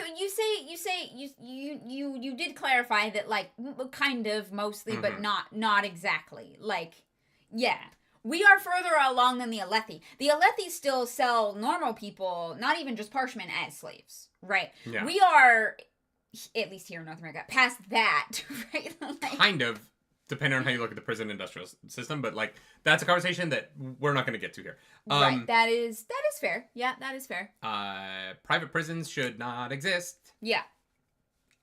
Is that controversial? Is it controversial to say it shouldn't private prisons shouldn't exist? It shouldn't be, but... Right? Here we are. Like, I don't think that you should make money running a prison. I think that's weird. Yeah. And I think that if you want to go into that business... I think that that's weird. No, I think that it should be government run, and I think that the government should get some kind of, like, in the way that regular citizens pay taxes, I think that the government should maybe make something off of prisons, but not in a way that, like, just to contribute to society and making society better, but also they would get that in the labor of the prisoners. And so, like, why do individuals need to make exorbitant amounts of money on a prison? That is baffling to me. Here's the thing. The only version of labor in prisons that I'm comfortable with is labor within prisons to give prisoners an opportunity to make money that they then have to leave the prison with. Well, because most people relapse. I don't know what a better word for that is. Because you crimes again because they have nothing. Yeah, because you leave prison into poverty. Yeah, what the fuck are they supposed to do? Like, and so, they, can't get hired. Depending, like there's a lot of jobs that then are going to be like, absolutely not. So, but if you were able to continue to work in prison in a way that meant that when you left prison, you would have some sort of financial, it doesn't matter. Anyway, I'm against private prisons. I think that they're awful. Yeah. So. I didn't know that they existed until like a few years ago. Really? Yeah. Oh, man. I've been railing against this since I was like 18. I've been like, this is bad. I don't think it's a thing in Canada. I could be wrong, but that's actually a good point. I don't know if there are private prisons in Canada. I don't think that's a thing. I had never heard of it until kind of recently, which, insane. Yeah. Actually insane. It's awful. And I don't like it. Yeah. Chloe, I think, says very succinctly, if you decide you're going to remove an individual's agency, you're responsible for that individual, and they shouldn't have to provide anything. Yeah, you Oh, are... no, I'm not saying that work should be mandatory, but I do think that prisons providing the opportunity to work is a good thing for rehabilitation and like, you know, if you're in there for life, like, it doesn't matter. You want dinner tonight, you gotta fucking get in the laundry room or whatever it is. Like, if you're in prison for 5 years. But then you get into the whole, like, people with credit card debt working in prison just trying to pay off their credit card debt and falling behind on that. So they leave prison with no credit. There's so many fucking problems, and I can't solve them all. Let's talk about a book! Yeah. Shallan, set up to fail. Shallan wakes up to the sound of Adolin knocking, and she is hungover, weirdly. Well, which she's able to, like, cure. Yeah, the Stormlight, the Stormlight kind of works. I guess she must have run out of Stormlight the night before. Maybe. That must be what it is. Yeah. And he's like, we gotta go see Iolai, because apparently she still has power. I'm not really sure why. Well, because, so they say that, like, the cousin who's set to inherit is too young and doesn't have enough experience, so she's kind of the guardian, or she's the guardian, and then she gives it to Amaram, right? Like, she's guarding the high princedom title, I think. Oh, right. This is before the storms have come back, so they're kind of running, right. They're running out of Stormlight a little bit at this point. She also finished that whole jug. She took it with her and drank herself to sleep, so. Proud of her. God, I haven't drank myself to sleep in a while. Because I can't anymore. And so, they're thank you. Yeah. They're going to go see Iolai. We find out that Sabariel has come up with a plan to tax passage through the Oath Gates, which sounds annoying, but actually is very necessary. Well, yeah, because it is literally a form of currency. Like, Stormlight is going to be so incredibly valuable. Yeah.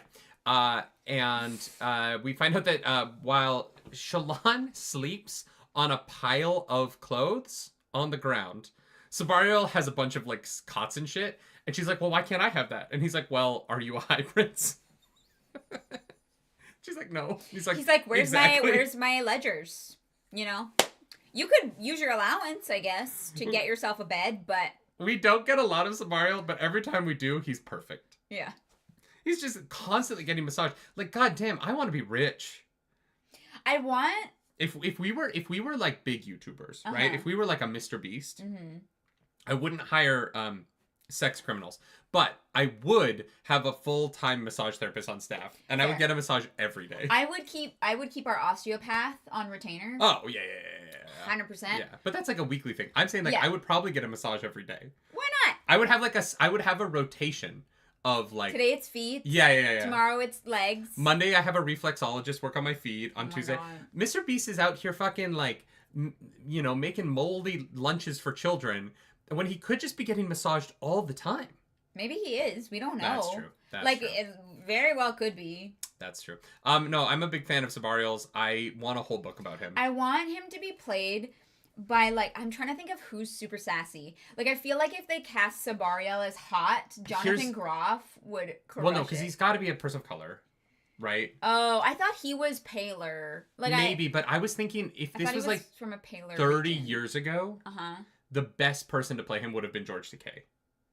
He's too old now, but, like, during, like, when Next Generation was coming out. Sure, yeah. George Takei, like, 90s George Takei would have been a perfect Sabariel. Yeah. I dig it. Are you a high prince? Yeah, no. Like, it would have been, he would be perfect.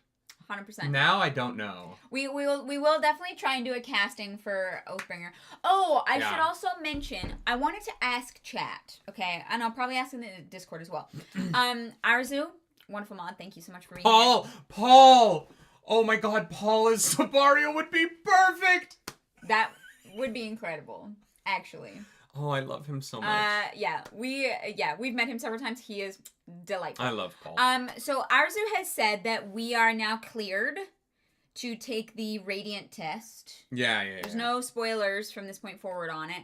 And so I was wondering if you guys would want that to be a separate live stream, or if you would want that to be, like, a video, like, that we pre-record. I think it should be a live stream. I'm kind of thinking live stream, but also, like, I don't know anything about this test. You guys do. No, it'll be a live stream. If you can do yours as pre-recorded, but I want to do mine as a live stream. Well, okay, fine. Ken Jeong would be a great Sabarial. I don't actually know if I know them. You've seen them and stuff, but probably. Yeah. Yeah. Oh my god. Yeah. A live stream. Anyway, so Sabarial lives in luxury. He's you know. He's doing all right. He's bad at his own ledgers, but great at the economy, which is very interesting. No, he, like, has the vision. He doesn't have the, like, Excel spreadsheet knowledge. Yeah. He also can't read or write. So. Fair. Right. He actually probably could run his own ledgers. He just, literally can't. Yes. And so they bring along Vatha and Gaz, and they go see Iolai. And they walk in, and Mraize is hanging out with Iolai. Yeah. Which is bad. Probably. Yeah. Yeah, chapter 22, he's also got a chicken. Yeah. Yeah, he himself has a chicken. Okay, one thing about these books that I think is very funny is that it's described specifically as, like, a strange-looking chicken. But they do that every time they introduce a chicken. There's no normal chickens. Birds look like. I know. I get that because I know what birds are. Uh-huh. Every single bird in these books is described as, like, an odd, strange, weird chicken. But if they're all odd, strange, and weird, none of them are. Well, maybe I find the bird thing very frustrating. Maybe the chicken thing is that they actually had chickens first, right? The people who had chickens were like, this is what a chicken is. No, I thought we had in the interludes. Oh, maybe we did. Those, like, merchant people, right? Aren't they, like, selling chickens? So they've seen a chicken once. And then they see other birds that kind of look like chickens, but they don't have a name for it, so they just call it a chicken, right? Sure. I don't know. It's just a guess. Anyways, Shallan goes to talk to Mraize, who's like, yeah, no, Iolai is actually not a part of the Ghost Bloods. We determined that the Sadiuses were too fucking up their own asses to actually benefit us in any way. So, we're just keeping an eye on him. And so Iolai's like, some murder, maybe, Dalinar Sadius? And Aelin's like, shut the fuck up, woman. Why would he do it? Legitimately. Why? After everything that happened, now? Really? Now? And she's like, yeah, I guess. But... Which I appreciated. Yeah, but she's like, but one of your soldiers might have just taken it upon themselves to do you a solid. Yeah, but I think that this is like... This is the maturity that comes with it's been a few days. She's like, okay, you know what? You're probably right. Yeah. Why would he have done it? I don't think he murdered him, but I still think your family's responsible. Yeah. Fair. Which is a more fair opinion, right? Yeah. Because it's also the truth. Yeah. Mraize... Like, it's literally what happened. Yeah. Mraize is like, you owe us, so you need to get rid of the darkness that's here. Yeah, they walk into the kitchen. What does that mean? But okay. He's like, I need you to do something for me. And she's like, I don't want to do things for you. And he's like, no, but like... But I have information on Helleran, so... But he's also like, I'm not actually asking you to do anything. I'm just saying continue to do the thing that you're doing. Pretty much, yeah. Which is a weird ask. I don't know. It makes them seem like their goals are aligned, right? Ooh, that's actually an interesting point. Right? It's not like, I need you to go do this thing that you wouldn't have otherwise have been doing. I'm encouraging you to do the thing that you're already doing to prove to you that we have similar goals. I like that. That's a good view. That's a good viewing about it. Mraize gets it. You know what I'm saying? Yeah. Yeah. Nicholas Cardio, don't go to a chiropractor. Go to an osteopath. Cannot recommend chiropractic. But, you're an adult and you can make your own choice. I can't coin flip chiropractors. Yeah. If you get a great one, awesome. If you don't... It doesn't really matter. Violently moving your joints like that is actually not proven to have any benefits. Violently moving my joints like that is what I do for a living, so... Well, when you see the dancing I do in the show, you'll be like... guys, I'm so excited to see Nerdy in a show again. I do a lot of lifts. Yeah. I have the person playing my daughter, they spend a lot of time in the air because I am lifting them. Yeah. It's exhausting. I'm so sore. Yeah. My body is like dying and I have to go back to rehearsal tomorrow. And I'm like, I need one more day off. I need rest time. Yeah. Do I look hot or goofy? I don't know. I'm gonna be in like a full 3-piece suit, so the goatee's probably staying. This'll all get shaved, but yeah, and then I'm gonna have a wig. Well, I was gonna say you were gonna cut your hair. Yeah, for the show, I don't know, but the only reason my hair is this like long and like fucking untamed is because I can't. They haven't told me what to do with it yet, so I'm literally just waiting to find out what they want me to do. It's so curly. I know. Like so curly. You basically got a built-in pillow back there. I know. It's so soft too. Yeah. Anyway, nice so we find out that Amaram is back, and that he is going to be running the investigation. Well, no, he's not the regent yet. Oh, does that not happen yet? No. Sorry. She tells that to Dalinar. Right now, she just puts Amaram in charge of investigating Sadeas's death. Right. Which is fair. Yeah. Chapter 23, Storming Strange.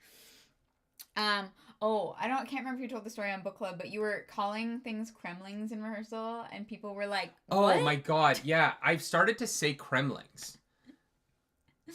Yeah. I've started to say, just in life, call things Kremlings. And people look at me like I'm fucking crazy. And I get it, because what the fuck does Kremling mean? I just think it's a great word. Yeah. Like, it is. We just need a Kremling t-shirt. Someone want to design that? Yeah. I'll pay you. No, it's not even brain rot, Victor, because it's just that I think that it's a really, evocative sounding word. It really works for a lot of situations. Yeah. But it's been funny. I've been some bite. Kremling. Yeah. You know what I mean? Yeah. Yeah, no, I get it. It's a good word. Yeah, I like Kremling a lot. Anyways, chapter 23, Kaladin actually gets to this, large town. Kaladin gets to a town, is there's a high storm coming, he pays somebody so that the Parshendi can bunker down to wait out the storm. Yeah. And he, pays this guy a lot of money, because he's like, my lord is discreet. Go hide your eyes. No, you don't understand how discreet he is. You can't even watch him arrive. Yeah. And so the Voidspren comes over and is like, hello. Hello, milady. I don't know what your fucking deal is. How did you know a high storm was coming? And he's like, I felt it in my bones. And she's like, humans can't do that. I was like, oh, great. Yeah, tell that to my knee. Right, yeah. I wish Kaladin had been old injury. It just aches a little bit before a high storm. Yeah, the pressure change. That I have. Yeah. My right knee, I'm like, oh, it's going to rain today. Yeah. Because I wake up and my knee is just a little tender. Yeah. Anyway, she's very ominous. Is like, you could fight with us. Yeah, and he's down. His fingers are crossed behind his back, but he's definitely down. It is interesting that all the Spren show up as women. And I don't know if it's because they can feel that Kaladin's straight. But I wonder if Kaladin was gay. Because I was like, I don't think that Wendell or Pattern feel Neither of them show up as people, though. That's not true. Pattern has a weird head form. Pattern has a body, but Pattern does not create a human face. Fair. I would say Pattern is almost genderless in that he has arms and a fucking... But Pattern doesn't show up as, a guy. Wendell is a face, but he's not. He doesn't show up as a guy. But we keep having people show up as fully formed women with boobs and butts, right? And dresses. Yeah, and Pattern just kind of is a fucking. He's a pattern person. He's almost and honestly, Pattern should be genderless. Yeah. Right. I think all of the Pattern things should be genderless. Didn't Yasna's friend present as male? That's right. Yeah, but Yasna also... Well, no, Yasna's very sapphic-coded to me. Well, I think it's Shallan's perception of her. Shallan is so fucking, horny for Yasna. We get to talk about gay shit today. I can't wait to get to it. We get to talk about gay shit. Let's go. Yeah, those gay forms. Chapter 24, Men of Blood and Sorrow. We get a little Dalinar chapter here. He's thinking about his wife, who he can finally remember. He's like, I remember what she looks like, and I kind of remember vague details. And then there was a death that led him to go to the Night Watcher, but he's like, I can't remember the details around that. So still more information to be revealed. But Taravangian shows up. He's having a stupid day. Bridgeforce says Yasna is very asexual coded, and I do not agree with that. like how people perceive her or how we haven't had her POV really. Yeah, but she's not. Yasna is not coded as asexual to me, in that she feels very sexual. Like Yasna feels like very. Really, I don't know. She doesn't have a POV, so I really can't say that. Right, but from Shallan's point of view, that's what I mean. But Shallan is that Shallan or is that a Yasna thing? Because I think it might be a Shallan thing. That Yasna feel, yeah, maybe. That's what I'm saying. Our perspective is kind of skewed based on whose POV that we're in, and I do think that Shallan is like a little bit gay, and so I think that's why I get that vibe. Right? She literally is like, Yasna is the most perfect woman that ever woman. Yasna just gives me the would be down to fuck like crazy, but doesn't participate in that because the like patriarchal society would force her into like a motherhood role that she's not interested in. But I don't think it's a lack of sexual interest. Well, hear me out. Would she fuck like crazy because she like feels horny, or would she fuck like crazy for science? No. I think that Yasna gives off the like actually has a very secret sex life vibes to me. That is like a physical release, but does not want to be a patriarchal like wife person. Sort of like a lot of Japanese women in like modern culture, right? Japan has a problem right now of women who do not want to get forced out of their workplace by motherhood. Yeah. And so they're just not participating in sex. And so the birth rates in Japan this is like a legitimate problem that the Japanese government is trying to solve. Yeah. And she gives that vibe off of like, it isn't that she is like anti-sex. It is that she is anti being limited by being viewed as only a woman. Yeah. I could totally see that.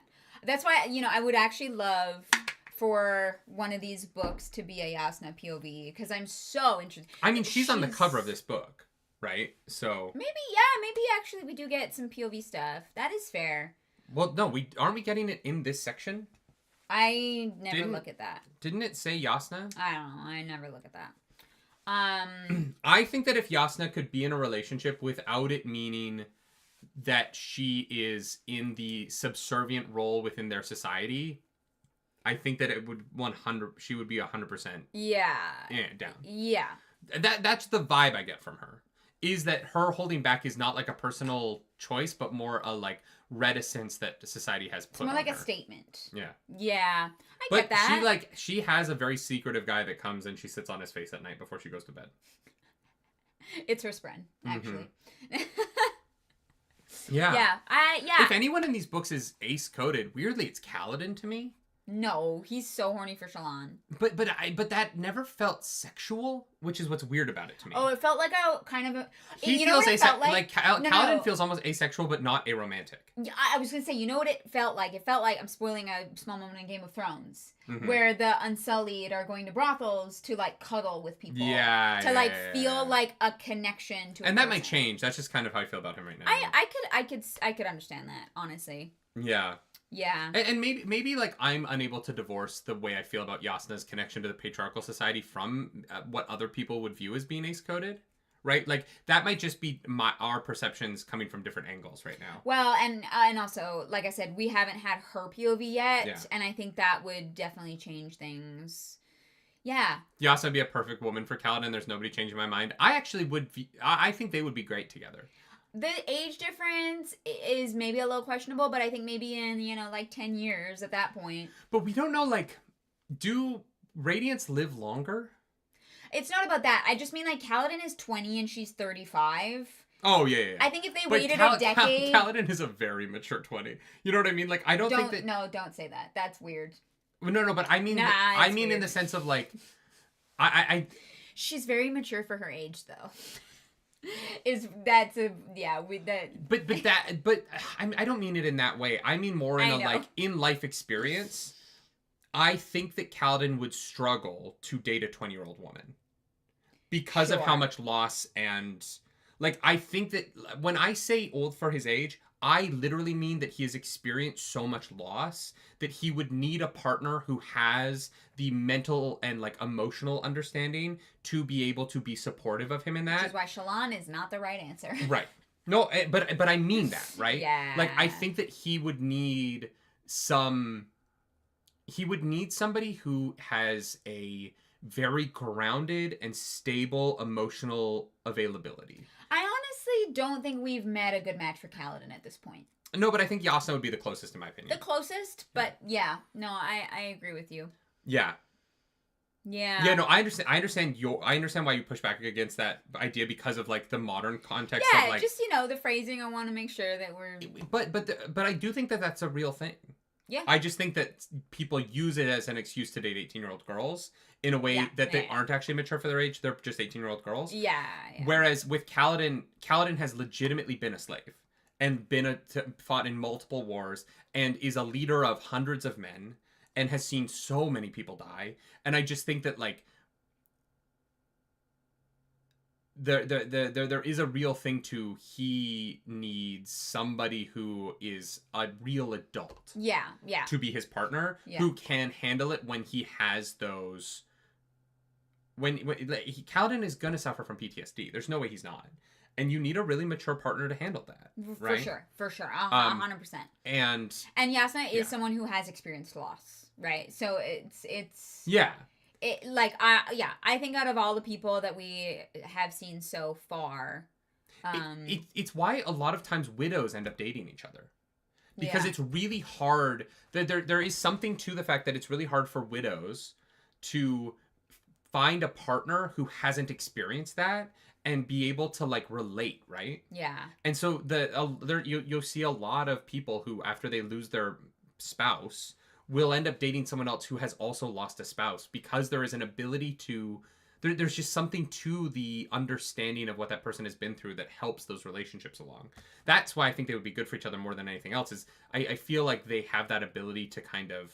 Also, Yasna needs someone who can survive being next to her, right? Yeah. Shallan almost didn't. Yeah. So it's tough, but I appreciate how you felt there. But. Yeah. Anyways, we're at the part where Taravangian shows up. And Taravangian's having a stupid day, but despite that, he still says some really meaningful shit to Dalinar. Which surprises him. It's a fun way of showing that, like, he's not having a brilliant day, but Taravangian is still in there. He gets it on some level. The whole Taravangian being a different, like, smartness on different days is so fascinating because how are we defining smartness? Is that, like, I can do math problem real good? Like...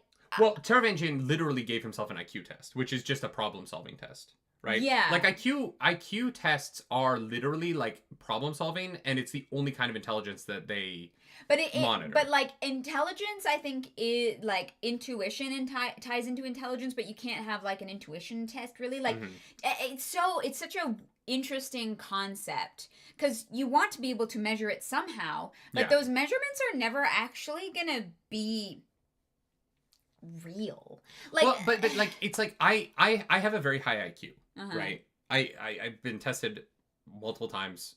Autistic people often do. I've never done an IQ test. Problem solving is a kind of intelligence that I am naturally very good at. Yeah. I don't have very good emotional intelligence. Right. And I have to work a lot harder on my emotional intelligence than other people do. In the same way that other people have to work harder on problem solving. It's my problem with being like, they're smart. And it's like, everybody is smart. It is, what are you valuing? I, weirdly, as an actor, put more value in emotional intelligence because it is more important for my job. It is just a thing that I am less good at. There's not a lot of problem solving that goes into being an actor, weirdly. No. But it's something that I'm good at. Yeah. That comes easier to me than being intelligent emotionally, which is something that, and I think it's why I'm so drawn to acting, and why I'm so drawn to like criticism of art, is because it is actually harder for me and more of a struggle. Whereas like sitting down and doing spreadsheets is something that I am a little bit more like naturally good at. And so I lean towards the things that I think I struggle with. Yeah. I lean into working at my emotional intelligence because it's not something I'm naturally good at. Whereas I know friends who are brilliant business majors who have made millions of dollars in the stock market or whatever and are emotionally intelligent. And the thrill of struggling against problem solving for them is what makes life interesting for them. Right. Like, I think a lot of people end up in jobs that are the opposite of what they're naturally good at because I think human beings just like to be challenged, honestly. I think that we all kind of reach for something to make life interesting. Because if you just lean into the thing you're naturally good at, I think that gets boring over time. Yeah, I think Tithanis brings up an interesting point. Taravangian being smart or stupid doesn't change his ideologies and beliefs. But I think that it does change his here's empathy, the thing. Though. I think that a sign of intelligence is having your own firm ideologies and beliefs. Yeah. I think that maybe people who would be considered less intelligent or less smart are swayed and don't have their own strong stances on things because they are unable to think critically about the information that is being given to them. And so I think I think ideologies and beliefs are actually a part of intelligence. And so that's why I'm saying it is very difficult to divorce those things. Yeah. Which is why these tests are, useful in some regard, but also horribly inaccurate because, what actually defines intelligence? Yeah. Officially, Sam says, a question to think about anytime you see him. Is Taravangian having a stupid day for real, or is he masking? That's an interesting question. I don't think he's masking here because he doesn't mask in the fireside scene that we'll get to, or the hearth side scene. It doesn't seem like he's masking. It seems like he's legitimately a little bit slower. Yeah. And needs Adratagia, is that her name? Yeah. To help him. We meet Malada, who's a dusk bringer. Yeah, who they like to destroy things? Love that. Question mark? Yeah, I don't know what the fuck. I want to be a dust bringer, man. Like, just breaking shit is so fun. Sure. No, like, it is. You know when you're like, man, I get this thing needs to be broke. I love breaking down cardboard. When I'm like, I just get to rip this shit apart so that it's smaller and goes into the recycling bin easier. Like a big thing of cardboard. There's something fun about that. There's something real enjoyable about it. Yeah, sure. Yeah. I think that's fair. Yeah. When you know that, like, there's no consequences to breaking shit. I'm not a big, like, I don't break stuff when I'm angry. I've never, you want to go to a rage room? But yeah, in a place like that where it's, like, acceptable. Yeah. You know. And some people get mad and they, like, break cups. And I'm like, thank God I don't have that. But, and, you know, I'm glad you don't either. Because I've been in relationships where I've had, like, a girlfriend throw a cup at my head because they were mad. And I don't like that. Yeah. Yeah. But it's interesting. It is interesting. So Taravangian and Dalinar go up to the room that's going to be, like, the headquarters of the fucking Assembly of Kings. And Taravangian's like, oh, when is everyone else going to get here? And Dalinar's like, oh, no, it's just us, old buddy. You and me, bud. We also get this weird... So apparently, Dalinar and Taravangian have met, like, multiple times. But it was when Dalinar was a dumb barbarian boy. And so he just, like, doesn't... He never gave Taravangian the time of day. I guess, yeah. The way this book talks about their relationships has been weird, because it made it seem like Dalinar only knew him by reputation, But apparently they've met multiple times and just never spoken. And Dalinar's so interesting because it feels like he was, like level 8 barbarian. And then every time he leveled up, he would just, like, put his points into, like, wisdom or intelligence instead of his, like, barbarian traits. And so he literally, like, has respect as a character completely. Like, he multi-classed. Yeah. He multi-classed into Paladin. Oh, yeah. You know what I mean? Yeah, like, the Stormfather, he has a 2-level dip into Paladin. Yeah. That's where he's recently getting better at charisma from his 2-point dip. Paladin of the Stormfather. There, yeah. Okay, yeah, it's not. Sense. He's not really like a warlock. It's really more of a like. Yeah. Yeah. There's a moment right at the very end of this chapter. It's super important. That Taravangian is like, oh, these other people are not going to show up. Are we going to attack them? And Dalinar's like, no, what? No. Absolutely not. And, like, it's very clear that they don't believe him. That they're like, wait, but that's what the Alethi do? It's all we've known them ever to do? Yeah. And Donna's like, maybe we should? It's like, is that would that work? Logan and Rocco, thank you for that moisture farm over on Twitch. Cheers, thank you. All right, chapter 25, The Girl Who Looked Up. I'm going to go pee. I'm going to give you that in case you need to scroll. Oh, great. Oh, wait, getting out of here is actually harder now. Well, only if I move the thing forward. This is a podcast. Podcasting podcast. We love a podcast. All right. Ugh. I got new paints, and I like them a lot. All right, where were we? The Girl Who Looked Up. Shallan is doing some little exploring, right? She's pulling a Dora the Explorer, and Pattern is Monkey, I guess. Boots. That's who it is. And she recreates this play. Well, not exactly recreates.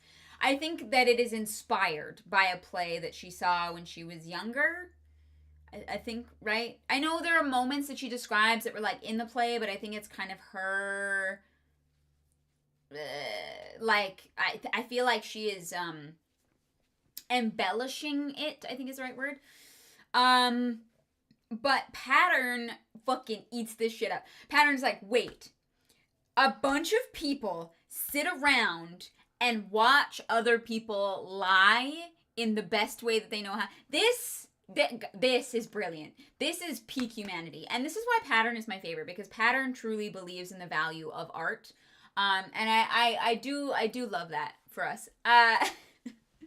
And so there's this story about a girl who climbs this wall to get to the other side when everyone tells her not to, and the messaging is kind of vague, but the story that Shallan saw as a kid was that it brought the high storms, right? Which obviously is not true, and she acknowledges is not true. But it's like part of her, I think, psychological journey in trying to figure out who she is versus who she is as other people. Which is getting very confusing. Oh, Shallan is not okay. Shallan is not okay. Shallan is unwell in the head. Yeah, but I was saying that Pattern is best boy, because Pattern values the value of art. He's like, oh, it's lies. Yeah. He gets it. Yeah. Come see Charlie in the Chocolate Factory at YPT from November 12th to January 5th. Yeah. Maybe. Anyways, Shallan accidentally uses up a fuck ton of Stormlight because she doesn't know what the fuck she's doing. She just does things.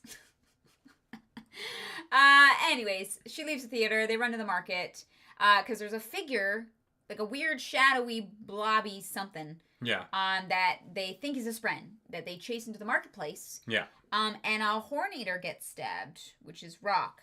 In the hand. Who kind of looks like the other Horn-Eater that Shallan stabbed as Vale. And they make this realization that there is a spren who is like copycatting acts of violence against people. Which is just such a cool concept. Like, it's so fucking rad an idea. And when we get to Midnight Mommy, the fact that it's that she's trying to understand humanity by recreating the way in which we're violent with one another is just, it's such a brilliant idea. Well, and in this moment I was trying to figure out what kind of spren this could be. I was like, is this a vengeance spren? Like it feels like it is connected to a larger whole, so I don't actually think it is its own individual personified spren anymore. I think it is 100%. Part of Midnight Mommy. Yeah, it's just, I loved this whole idea. I thought that, like, Brandon Sanderson really, and the fact that, we'll get to it, but, like, by the end of this section, we've got something of a resolution about it. It's not this, like, thing that's, like, and then 100 chapters from now, we're going to finally reveal, which is what the first two books kind of did. This book is like, hey, like, there's a part one, and there's, like, a plot to part one. And it's why I'm enjoying this book a lot. Is because I'm like, oh hey, we're doing like novel stuff. Yeah, this is great. Yeah. Maybe that sounds mean, but like I mean it. Like I'm having a great time. Yeah, it's really good. The play is so cool. It really is. It's so fucking Attack on Titan coded. Sure, I guess. What? This girl looks up at a wall that is around her village, thinking that there's enemies outside, and then when she gets to the top of the wall, she turns around and realizes that the bad people were inside the walls the whole time. It's the plot of Attack on Titan. Oh, I thought the point of the story was that because she, like, defied what people told her that the storms came. Yeah. It's the plot of Attack on Titan. It's literally the plot of Attack on Titan happens in this play. There's no. I really don't think they're similar at all, but that's interesting. I think there's a wall. Yeah, and that the dangerous people are inside the wall the whole time. Where did you get that from? And so when they break out, it causes a storm that kills everybody. What do you mean there's bad people in the wall the whole time? She gets to the top of the wall and realizes that on the other side of the wall there's stairs down, and that the point of the wall was to keep the people inside the walls. That the people on the inside of the walls were the bad people. Oh, I thought the point of the stairs are on the outside of the wall. The wall was built to keep them in. It is the plot of Attack on Titan.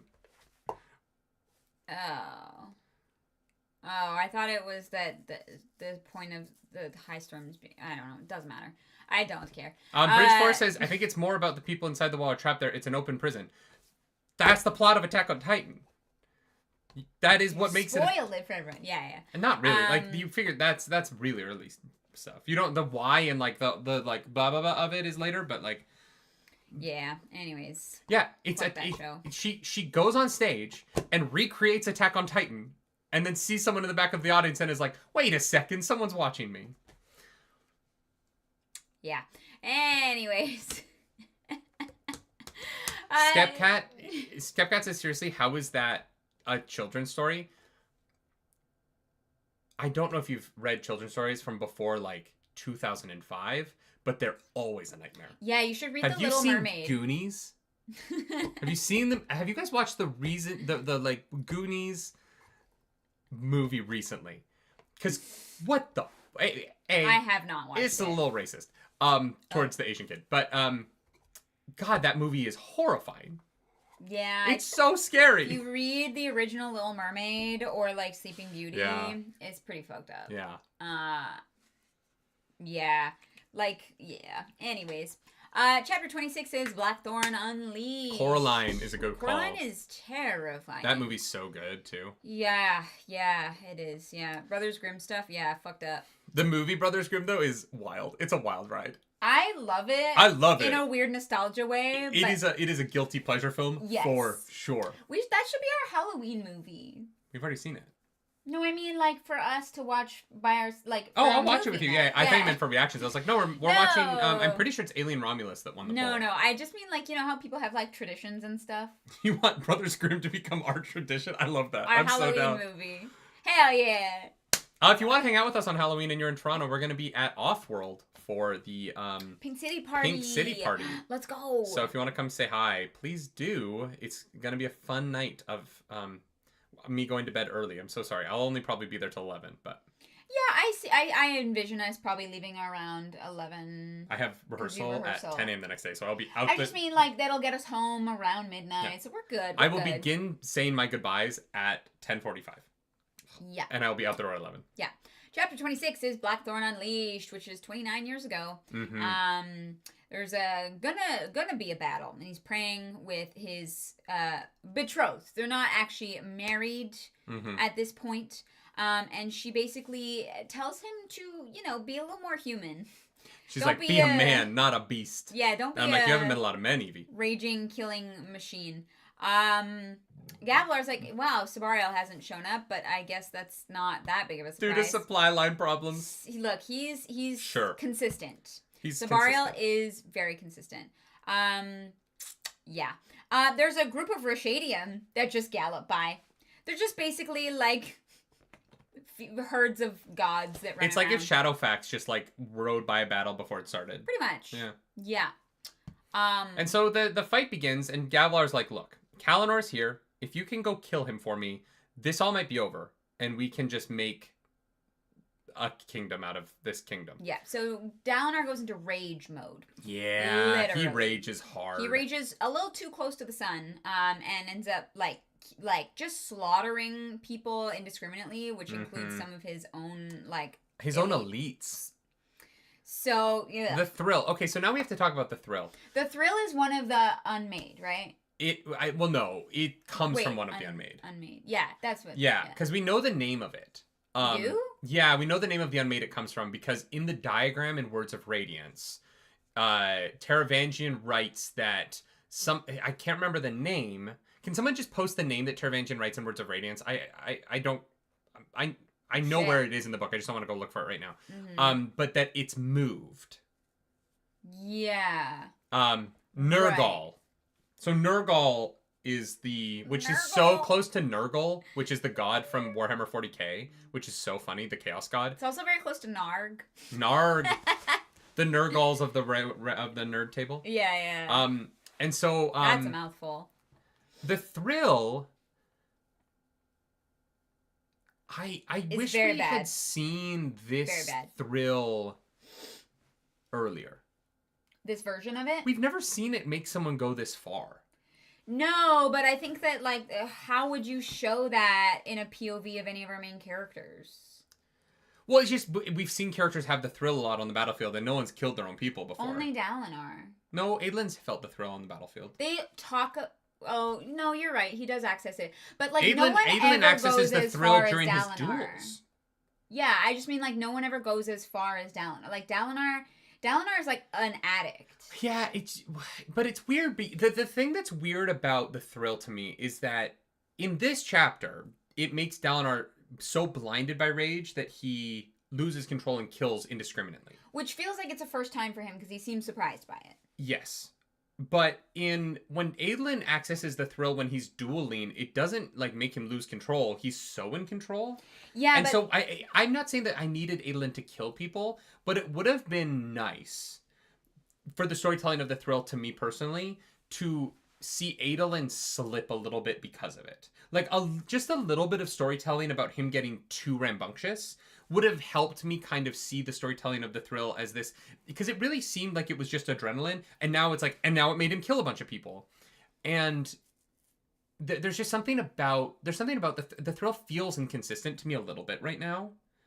I think that's because it really depends on how much you like accept it, right? Because it's like a little like tickle that you can either grab and use, or feel or push away. Like it feels like it is an active choice whether or not you feel the Thrill, how it's been described so far. And I feel like Dalinar fucking seizes that fucker by the balls and deep throats it. You know what I mean? That's literally like. Timestamp. 2 minutes, 2 hours, 1 minute. I need to write that down. Oh my god, it's gonna be a short so fast. But like that's what it seems like. I don't know. Fuck off. It feels Dalinar like Dalinar seizes it by the balls and deep throats it. Yeah, Dalinar deep thrill. I've never heard you speak like that in our entire marriage. Talking about deep throating? I've never heard you so aggressively say grab something by the balls and deep throat it in our entire marriage. I'm sorry, I'll work on that. Please say it more. It's very funny. Yeah, I don't know. Sound Guy says, does anyone think the Thrill could have influenced Adolin to kill Sadeas? No, because Nurgle isn't at Irithiru. Well, and he doesn't. It's at Adolin's POV. He would have acknowledged the Thrill. So I don't think so. It would have been weird if it wasn't mentioned. Yeah, it's so interesting to me that we've seen characters fight with the Thrill constantly and never lose control, even though they've been in the most dire situations. It's not like they haven't been. Like the Tower at the end of Book 1 was as dire a situation as you can get. And Adolin either Adolin is better at controlling the Thrill than his dad is. And maybe that's what Dalinar it is. is an addict. He's addicted to alcohol. He's addicted to the Thrill. Dalinar has some demons to exercise. You think he's addicted to alcohol? Yeah. That's why Gavilar died. That's why he's not there. Oh, back in the day. Yeah, I was like, he doesn't drink. No. There's a reason he doesn't That's drink. True. Yeah. He 100% is an addict. And so I think he got addicted to the Thrill, and that's what happened here.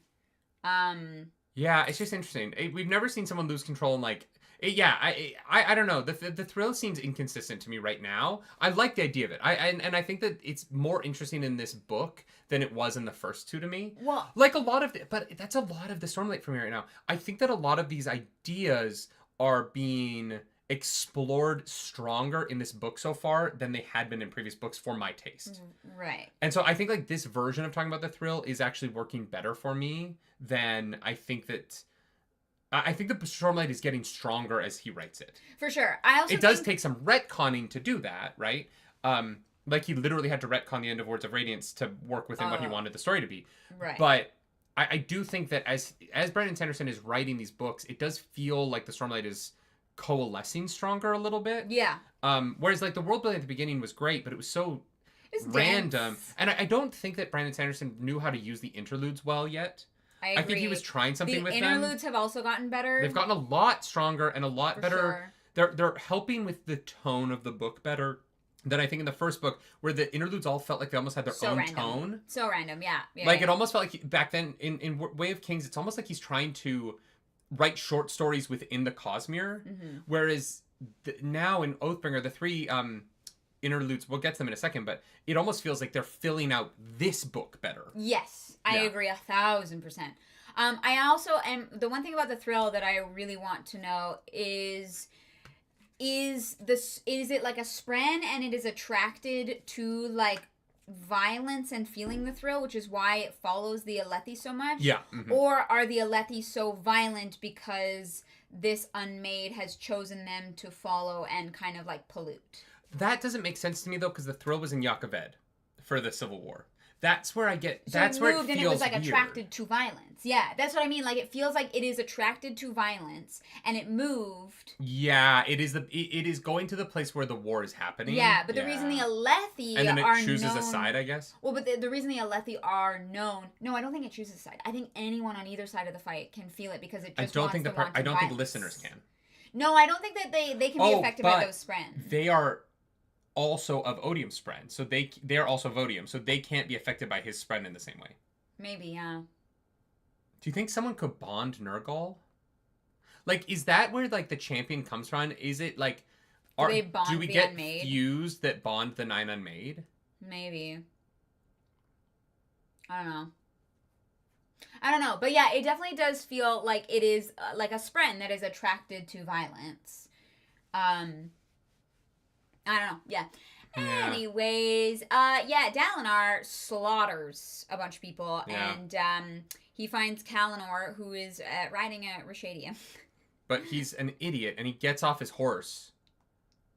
No, he breaks his horse's back. No. Kalinor. Oh, I was like, what? Kalinor has the advantage of being mounted, and he doesn't start the fight by harrying him from a mounted position. He gets off his horse and really gives up his advantage here. I think he was like trying to do more of like an honorable duel kind of deal. Yeah, fuck that. Mistake. Yeah, unfortunate. You can get so much momentum on a horse. Anyway, it doesn't matter. And maybe he doesn't want his horse to die. He's like really just thinking of his Rashadium and trying to keep it alive. It is a sentient being, so yeah. Yeah, that's fair. Yeah. And so the interesting way that this fight plays out is, Dalinar does break his own horse's back. It's a regular horse, which is horrifying, and I really don't need to see that in the live-action version. Yeah, no, I'm good. And so Kalinor flees from Dalinar and climbs up to the top of a high ledge so that he can try and use the small fighting area as an advantage against Dalinar. And it almost works for a bit. Kalinor is clearly the better swordsman, but Dalinar has better thrill connection.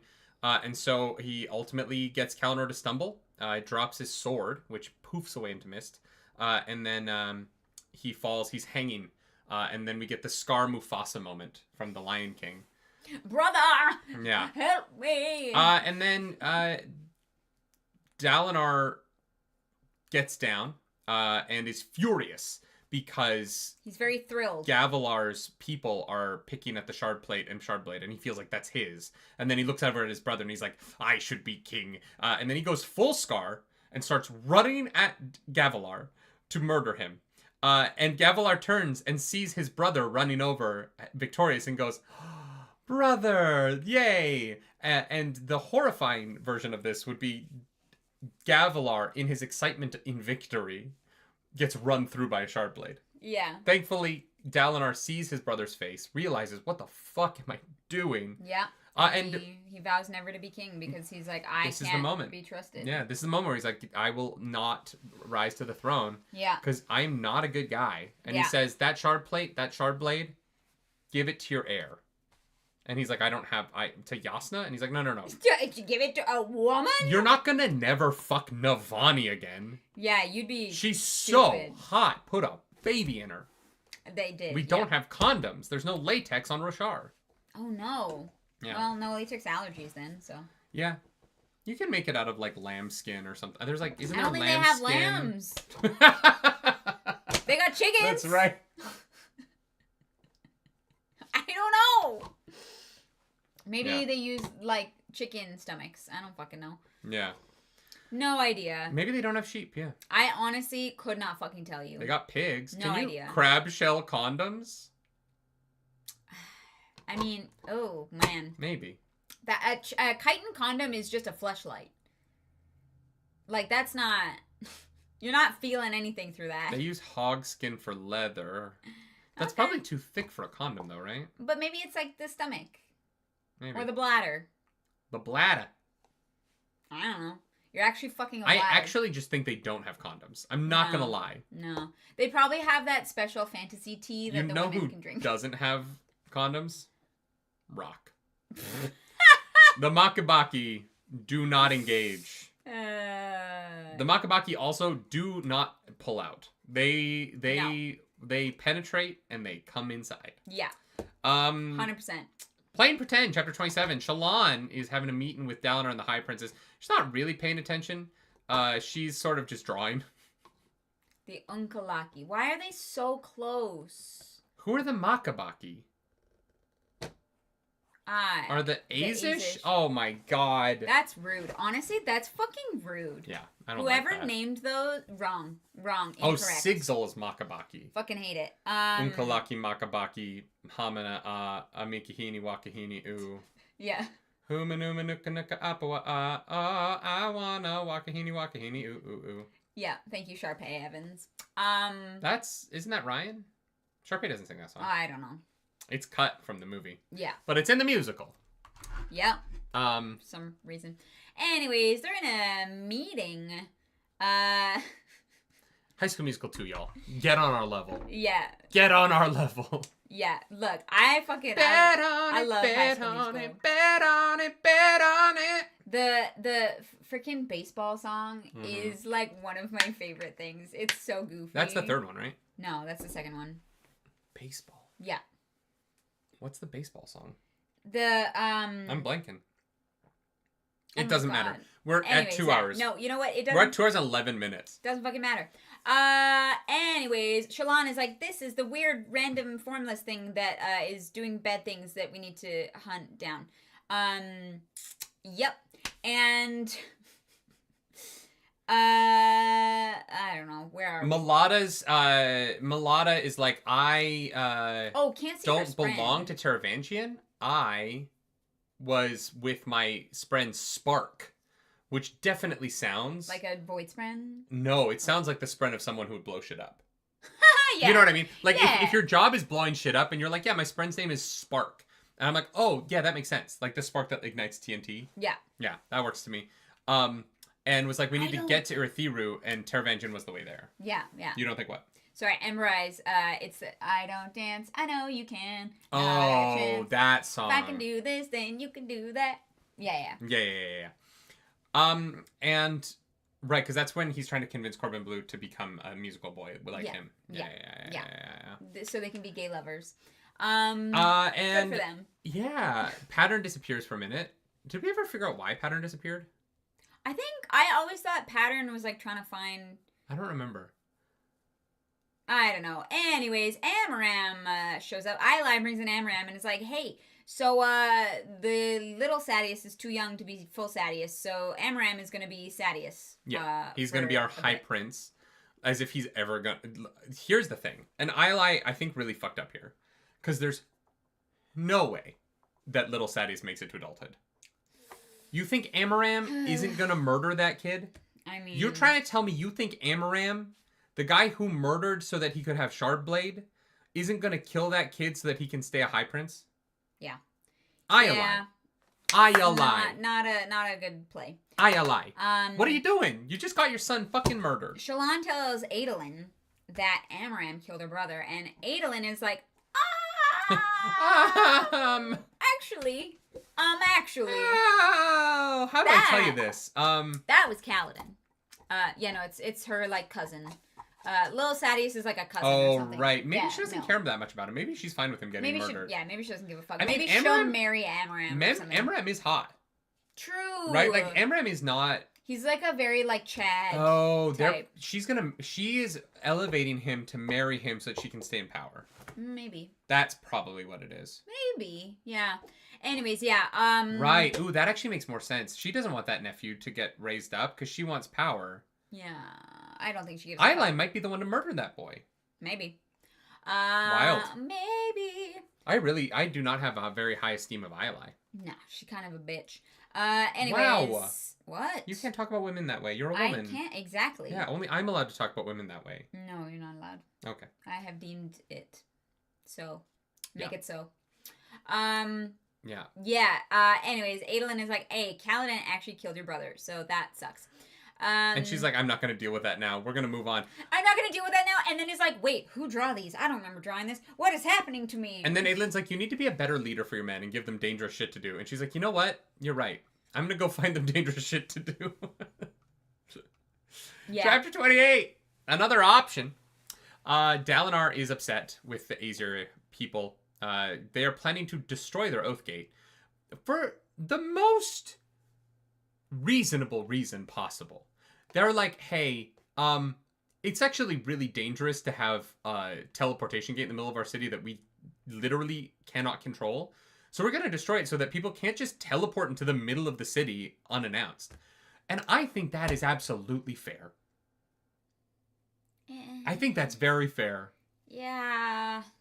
Yeah, I mean, it doesn't bode well. If you were like, hey, there's a gate in the middle of New York City that people could just show up to with an army at any point, America would bomb the shit out of that place. Yeah. And they would probably be right to. Teleportation is an insanely dangerous thing. It's the most dangerous thing in Star Trek. Yeah. Yeah. You can just show up in their house, and there's no defense against it. You can get shields. On ships. Well, why can't you put them in your house?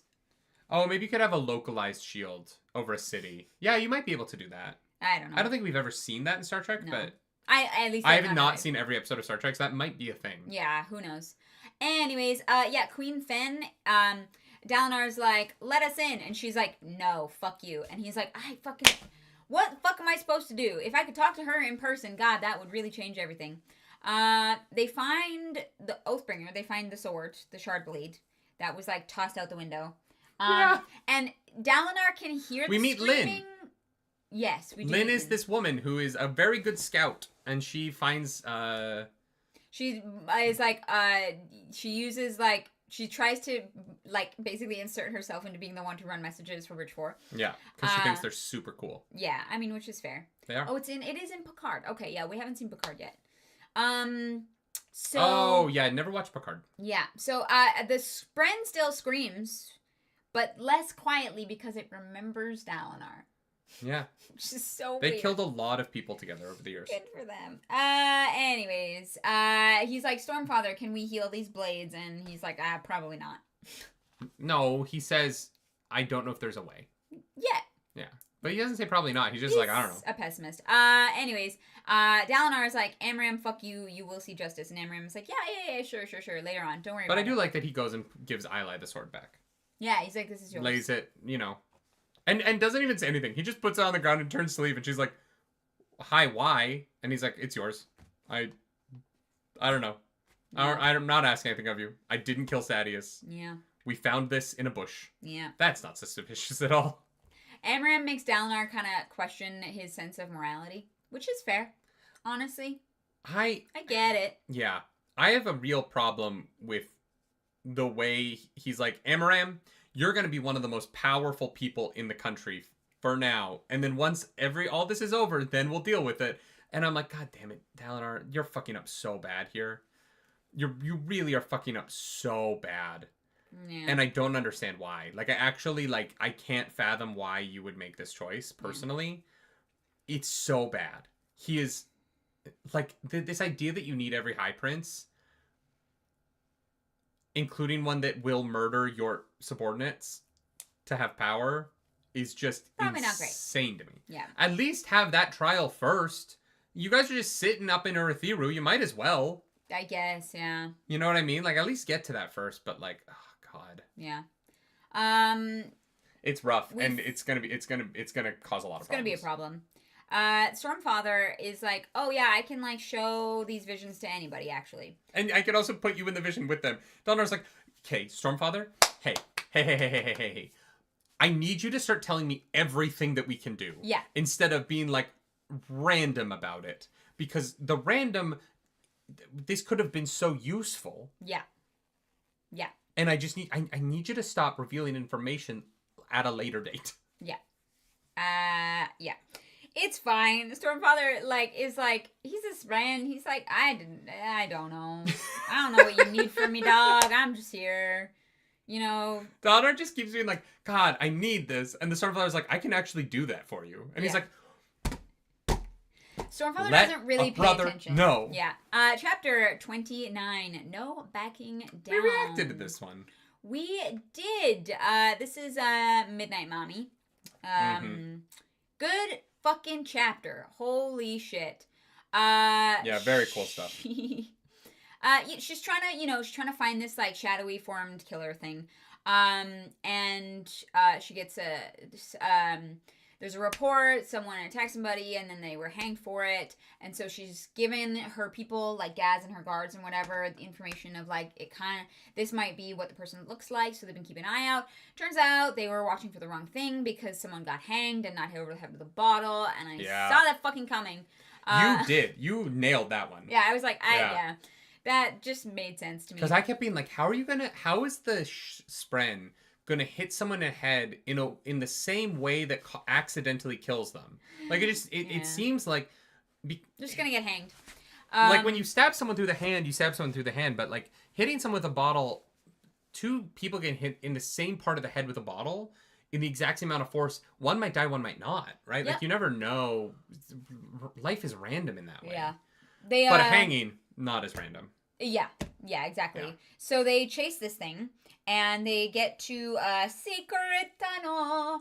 And Shallan, being a big brain smarty pants, is like, hey, Pattern, go get Adolin, and I will wait here. And she does. Well, no, first she uses her shard blade to cut through. So the black goose, like, squeezes under a door, basically. Oh, there's like a fake door, like a crack or and whatever. So Shallan cuts it open, and then on the other side realizes that it is a door. Yeah. She just didn't know how to open it. Yeah. And so she's standing out over the butthole at the bottom of Urithiru, looking down into the hole that Rey climbs into in Rise of Skywalker. Yeah. Or no, that's in... Is that... Yeah, it's Rise of Skywalker. I don't remember which one it is. Or the butthole that Luke climbs into in Empire Strikes Back, or the butthole that people climb into in every Star Wars, where they're like, what are they called? They have a name in Star Wars. Sarlacc pits? No. There's a name for the, like, dark side holes in Star Wars. Fuck if I know. I can't remember the name. I would lose Daniel's fucking test at Dragon Con. A lost sector from Destiny 2. That's funny. So, yeah, Pattern rushes back and is, like, very worried that he was going to miss watching Shallan do something stupid. Yeah. But it's fine. She didn't do it. He's like... He's not concerned about her well-being. Adolin, you have to come fast. Dark side Nexus, thank you. Adolin, you have to come fast. She's gonna do something, and I'm not without letting me be there to watch. Yeah.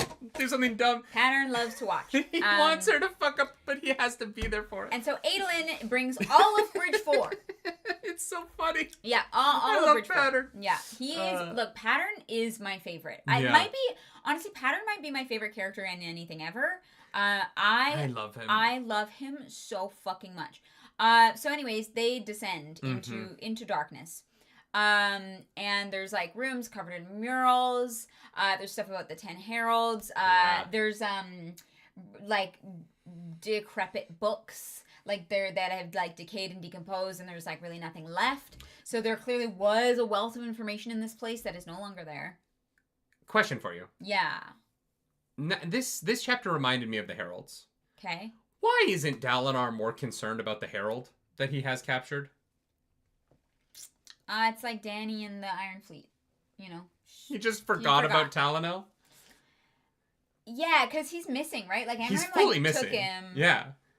And, like, Dalinar didn't... It's been weeks at this point. True. Dalinar hasn't checked up on that. He's sending people back to the war camps. It's just weird that it hasn't come up in anything. That Dalinar's like... My prisoner is missing, who I got this, like, actual Victor, we know that Amaram got him. Dalinar doesn't seem concerned about the fact that he's gone missing. Yeah. Scafani, thank you for that super chat. The animated body horror is pretty slick.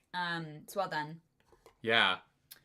The body horror is great. No, it's not about Dalinar understanding who this guy is. It's that a prisoner has gone missing. And that prisoner brought him a herald blade that he knows is a herald blade. Yes. Yeah. That should be a topic of concern, regardless of whether or not you think this person is a herald. Why would he think that he's not a herald? When the Stormfather could be like, oh yeah, that's him. Yeah, I guess so. Your Google account was sent... Oh, that was like 11 a.m. I was like, oh. Wait. Actually, no. The Stormfather can be like, oh yeah, that's him. Why wouldn't he think he's the Herald? He got the Herald Blade from him, which he knows is a Herald Blade because the Stormfather told him it's a Herald Blade. True. That is true. He seems... It's just that it hasn't come up. It's just very odd to me that it hasn't been brought up. He had a normal Shattered Blade, right? No, he got the Herald Blade from him, didn't he?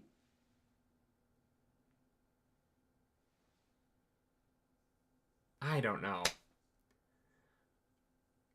The Honor Blade is from Szeth? Oh, right. Right. That's what I'm fucking up. Nope, thank you. No, thank you. Yeah. No, I appreciate that. I was like getting twisted in my own head because I had misplaced that in my brain. Right. He has a Herald Blade from Szeth. Cool. Okay, that makes more sense. That works better for me. Because it's what is actually happening. Thank you, chat. I appreciate that. So then Aelin arrives and has a bunch of Bridge 4 with him. And they go down into the pit and they meet Ri Shafir, which is this like Uzi, the Midnight Mother, which is maybe where all of the Midnight Essence comes from, but maybe not. Where definitely some Midnight Essence comes from this, but there could be other airsick lowlander. Thank you, Nicholas Cardio. Welcome back to the Nerds Radiant. So yeah, there might be Stormfather made him unbond the regular sharp blade he got from Talonel. Yeah, for sure. That works. That definitely works.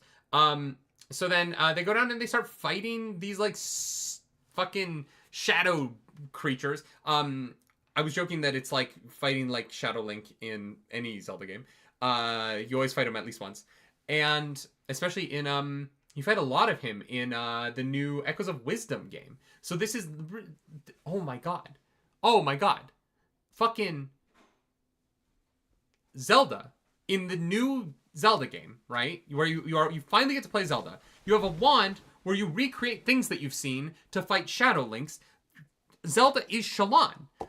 Nintendo read this book and they're like, we got to turn Shallan into a video game, and that's what they did with Echoes of Wisdom. Oh. Yeah. Haven't played it. You see stuff and then you like recreate it to fight Shadow Links everywhere. I will say, from what I've seen of that game, if I were to pick a Zelda game to play, it looks fun. I would give that one a shot. It does actually look very fun. Echoes of Wisdom is a Shallan ripoff. I'm calling it here, y'all. Link is Adolin. Yeah. Love that. Yeah, probably. And so yeah, they fight for a while before Shallan realizes that the goo does not like her light weaving. And so she recreates a bunch of herself at different points in her life. And including Veil, which is dumb. Shallan needs to get this shit together. She's a bad spy. Yeah. She's gonna get caught.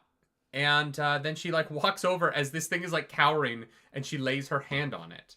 And then that's when the reaction ended. Oh, her safe hand. By the way. Oh yeah. It is her safe hand. That's a choice.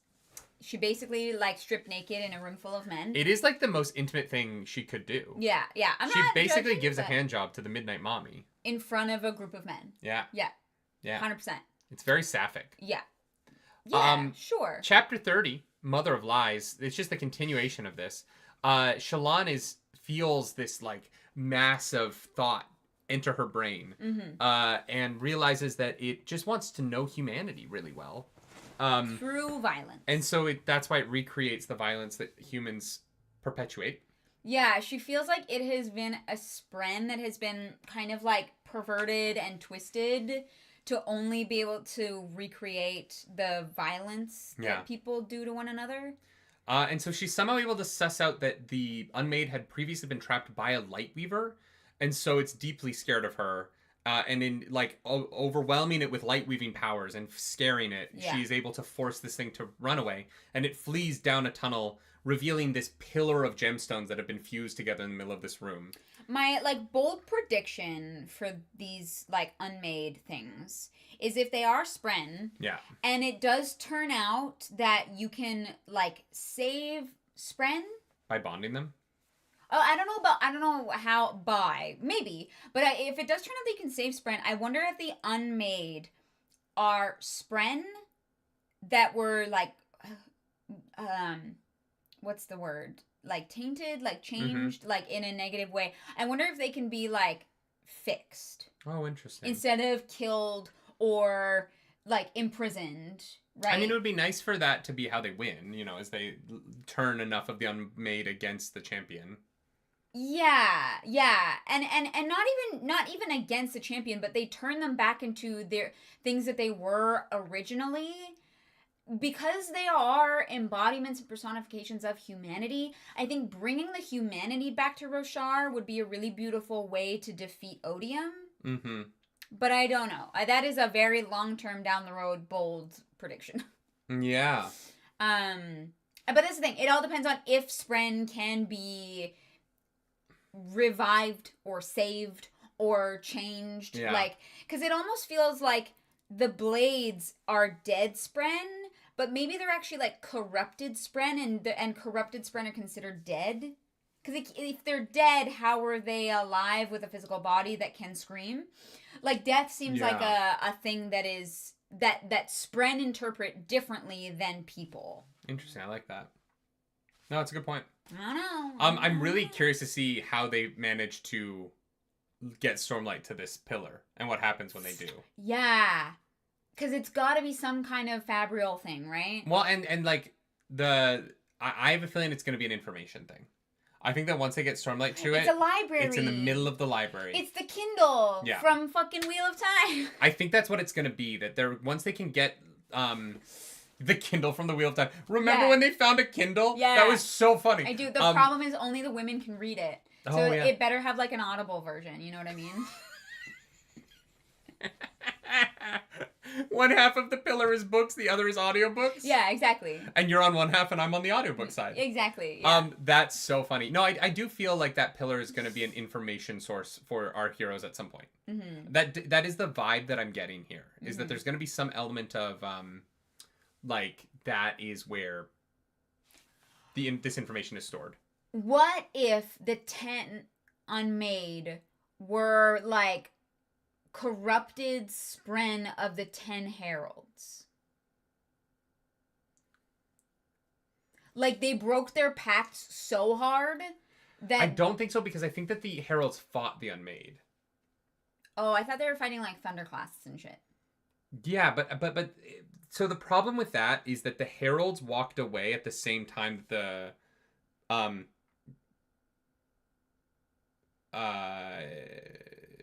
Radiance broke their oaths. So how would a Lightweaver have trapped this Unmade?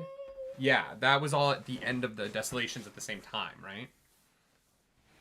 Was it all at the same time? I believe so. I don't know. I don't actually think that is explicit. I think we assumed that it was, but I think maybe we're wrong. Okay, then I don't know. Oh, okay. The Recreants? What's the Recreants? I don't know what that is. The Recreants is when the Radiance broke their oaths. So that wasn't during a desolation then? No, or it was different desolation? I don't know. I don't know. We'll find out. I'm assuming the book will explain this to us later. But I feel like the Unmade were present. There was a graphic that explained that history in the previous Nerdy book. only listens, so Nerdy doesn't get the Fuck, graphics. I'll have to go find those. I need to start making sure that I check out the graphics in each section. Yeah. Thanks for first time catching live. What's up, Rex? Welcome in. Hey. Maybe what we should do is we should just we should share the graphics in, because on the Kindle I can barely read them. So if we could share, I have them on my iPad. Oh, I was gonna say if we could share the graphics in the Discord each week, that might actually be very helpful. Oh, okay, yeah, that's interesting. I'll try and remember to do that. Because the Kindle version is kind of shit. Not on the iPad. No.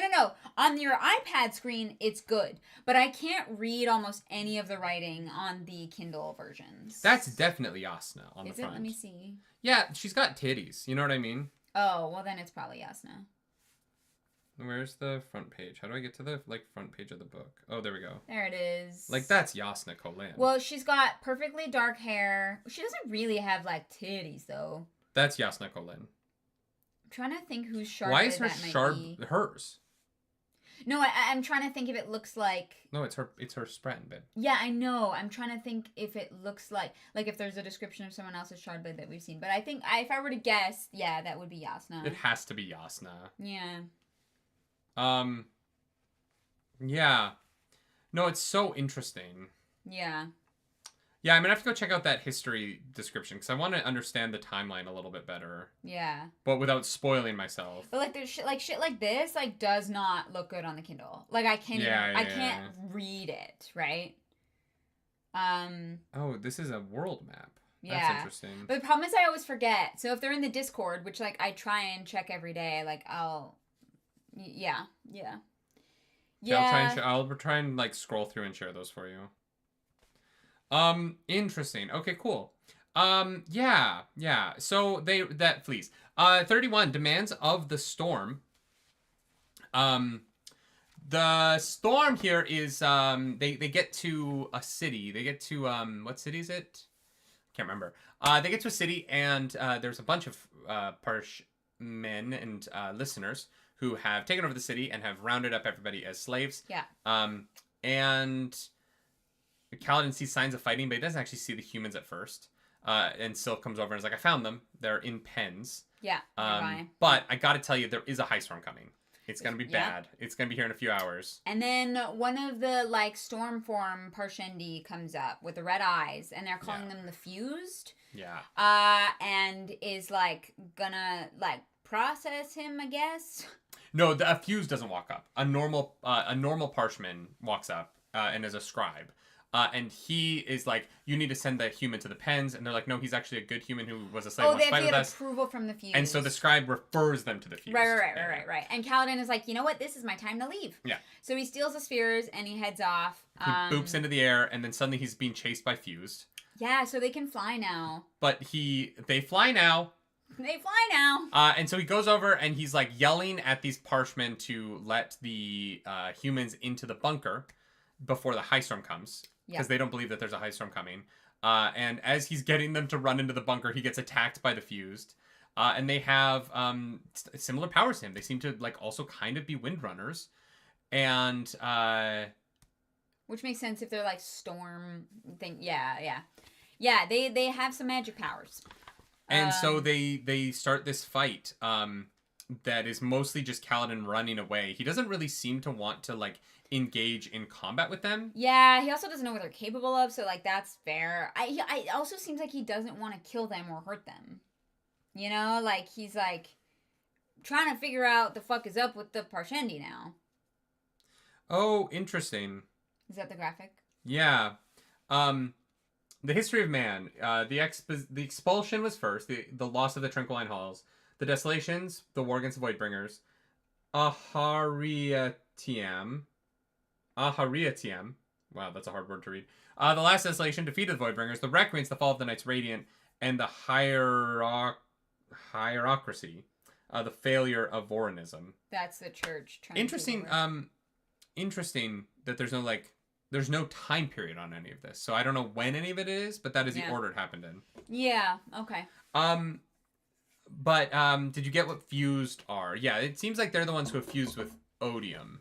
Yeah, they're the Stormform Spren, the original that summoned the storm. And so they managed to save as many humans as possible. Kaladin goes fucking crazy and collects the wind spren nearby to create a wall that blocks the storm. Yeah. He basically creates a wedge of no storm. Yeah. So that he can he controls the wind spren. It's very cool. It's a very cool moment. It's an incredible moment. It's so rad. Yeah. Kaladin and the way it's described is just beautiful. Discovering his new powers. And he starts fighting with the Stormfather. He's like, "Hey, motherfucker, stop killing people." And he's like, "I can't do that." But I do it anyway. Yeah. I'm gonna take all your daughters and make a wall out of them. And so he makes a wall of daughters. I'm gonna build me a wall. Make it 10 feet high. See you later, Stormfather. Bye-bye. Oh, my God. And so then he lashes out with the Stormlight. He fucks off. And then the storm kind of disappears for a second. And Kaladin, it comes back, and Kaladin hops into it.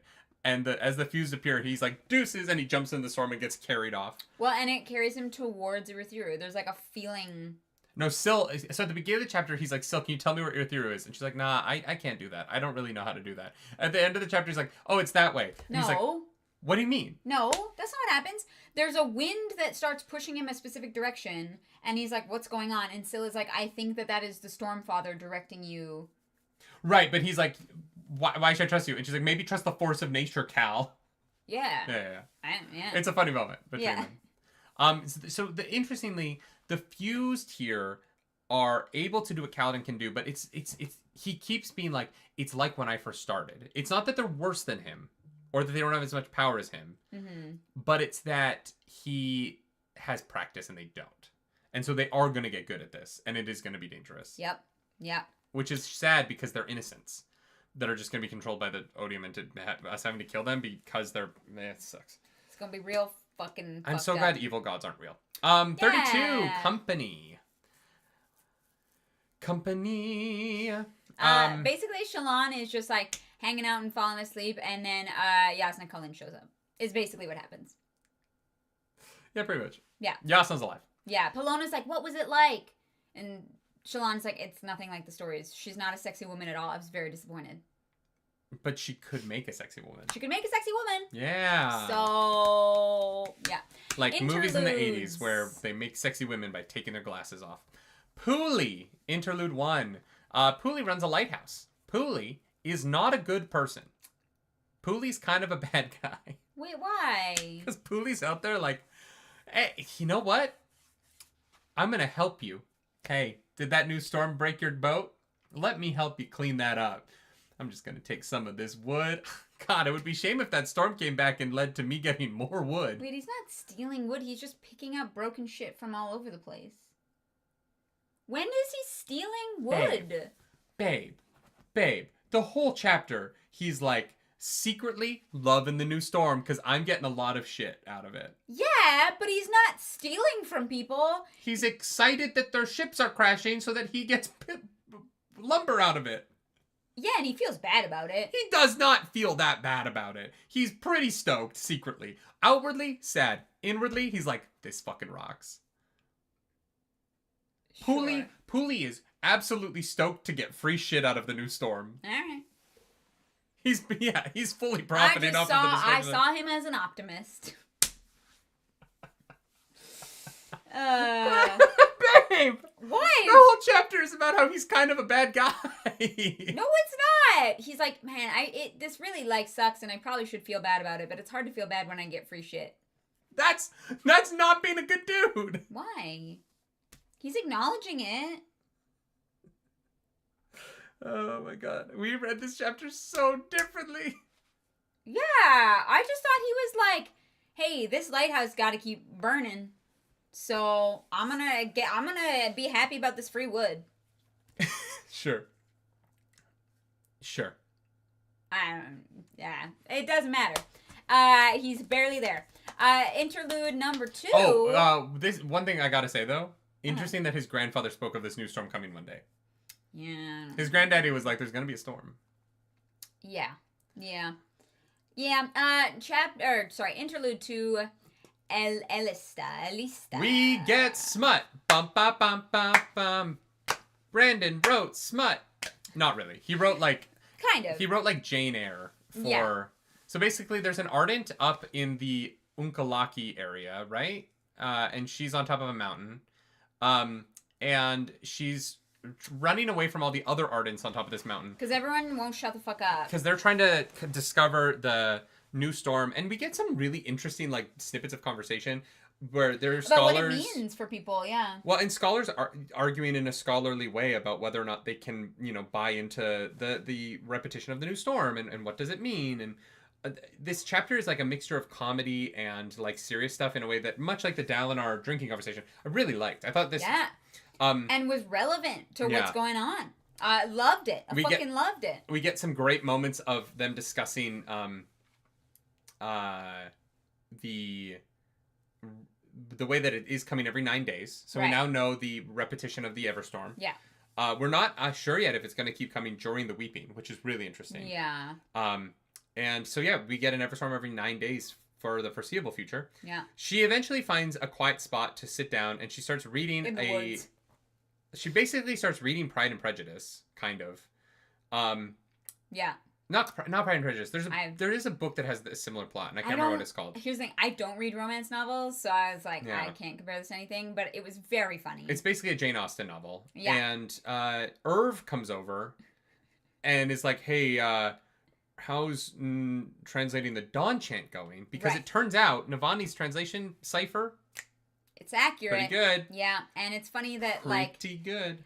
This, again, was a thing that was relevant to what was happening, where it was like, we don't really believe how Navani got this, but it works. Yeah, I like her being like, the vision shit that she's saying is fucking bullshit. And then Elista is like, so it seems as though, the reason that the Dawn Chant, hasn't worked before is that there are sections of it that, got lost because it wasn't actually a spoken language, it was just a universal written language.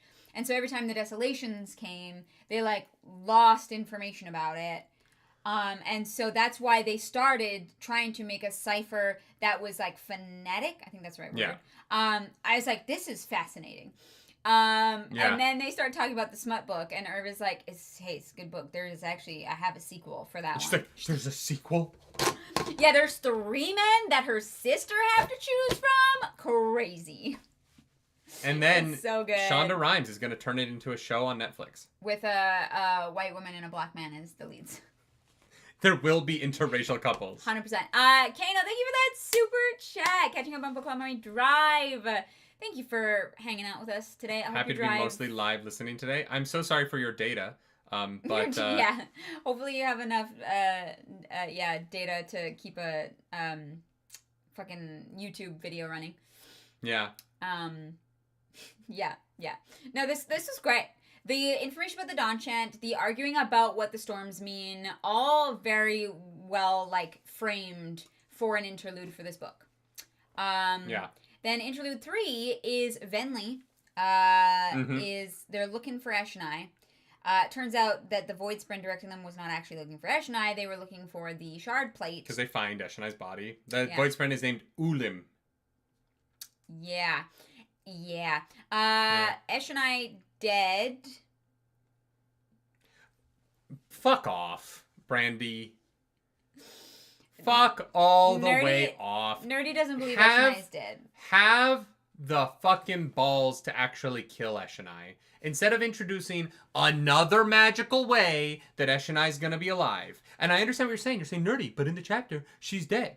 But in the chapter, she's dead. And right next to her is a spren we've never heard of before that's a little ball of light that's hanging out with her body.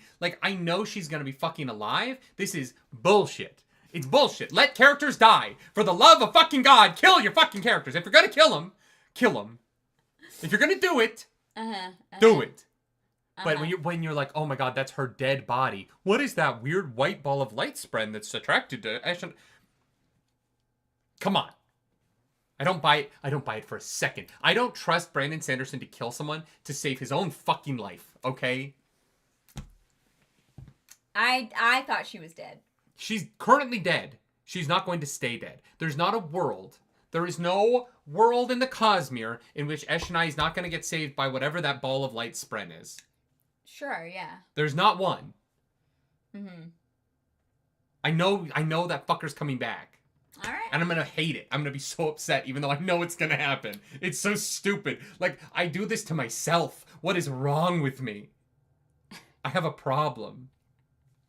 Vin and Ellen was at the very end of the series. At the very end. Mm-hmm. But Lesta Bornis, fucking fine. I'm burnt to a goddamn crisp. A-okay. No, we can talk Cosmere. I know. I won't spoil the Wheel of Time anymore. I wore the shirt to remind myself not to spoil the Wheel of Time, and then I spoiled Attack on Titan. But just can't stop yourself from spoiling. I don't trust that Eshonai's dead for 1 second of any day of the week. I'm gonna go with she's dead. And for fewer seconds on Sundays, which is what today is. Oh, all right. Well, there you go. Anyways, yeah, they take her shard plate. Although she is actually dead, if she is dead, it's kind of sick.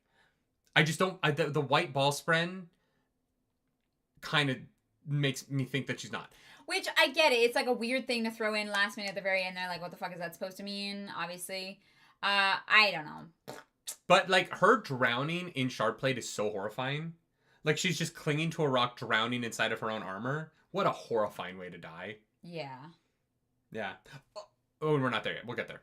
Anyways, yeah. So they take the shards, and Ulim is fully cognizant and remembers everything and is very old and has been fighting this fight for thousands of years, whatever the heck that's supposed to mean. We'll get context for that later. Anyways, chapter 33. A lecture. Yasna's alive. Yeah. This starts the new epitaphs, which are like, Dearest Sephandrius, I received your communication, of course. Sure. Helpful. Great. Thank you for adding that to the book, Brandy. I understand who Sephandrius is. No idea. This is going to be another fucking Hoyd letter, and then once you get to book 10, all 10 of the letters together tell a story, and I'm going to be like... You just have to read them in order. Get it together. I'm exhausted. I'm kidding. I'm having a fun time with the book. I'm mostly... Sometimes I say shit just to piss Chad off. And... Yeah. Yeah. Anyways, yeah, Shallan is like waiting around and is like, fuck this, I don't have to wait, I'm gonna go to Yasna. Yasna, very clearly, is in the pit where Midnight Mommy was. And Shallan is like, wow, Yasna is so hot that it is unfair to the rest of us. But you know what? It's so sapphic. She's like, how dare God make her so hot and so smart. And yeah. It's so funny. It's great. I love it. Anyways, Yasna lectures her. Which feels weird. I don't know. It feels very Yasna. No, it feels very Yasna, but like, I feel like there's going to be a problem between them. Because the Lightweavers cannot be subservient to the Elsecallers. You know what I mean? Like, there's going to have to be... She's still her ward in, like, scholarly things, but... Is she, though? Can she be that, given that they have to run their own radiance? Like, does Shallan have time to be a ward, given the place she has to have in society? And that's the thing, is I think that their relationship will have to change, because... They're studying the same things now. Like Yasna needs to share all the information that she has for anyone to be able to research this and make any progress at all. Things are going to get weird, and I think that this scene is Yasna's response to her understanding that things are going to get weird and not knowing how to deal with that. Because then she also, like, compliments her and is like, you know, like, this is far past anything that I would have imagined, right? I've heard about kind of how you got here, but I want to hear it from you. We also learned that Yasna's alive because she's an Elsecaller, which means that transitioning to Shadesmar is easier for her for some reason. But it's harder for her to come back. Yeah, you have to find basically a thin point in the veil. Yeah.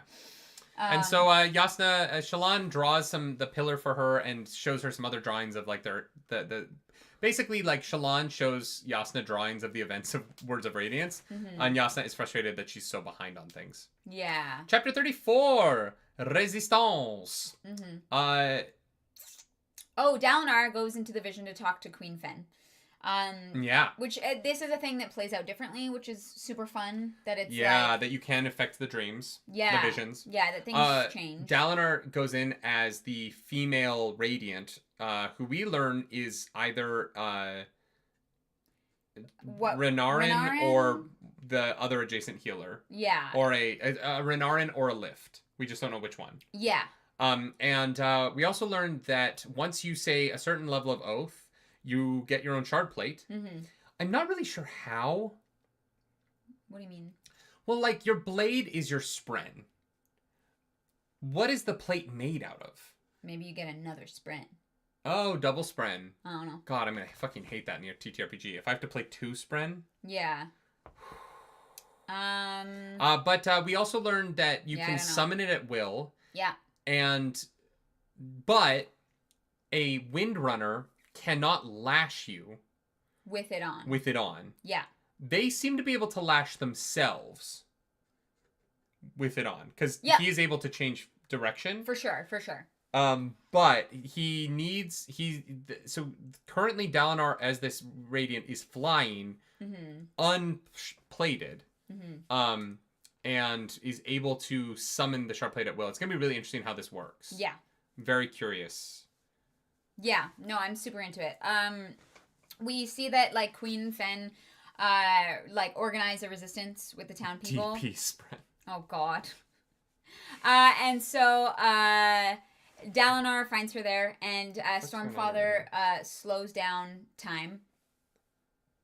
Yeah, so they're recreating the events.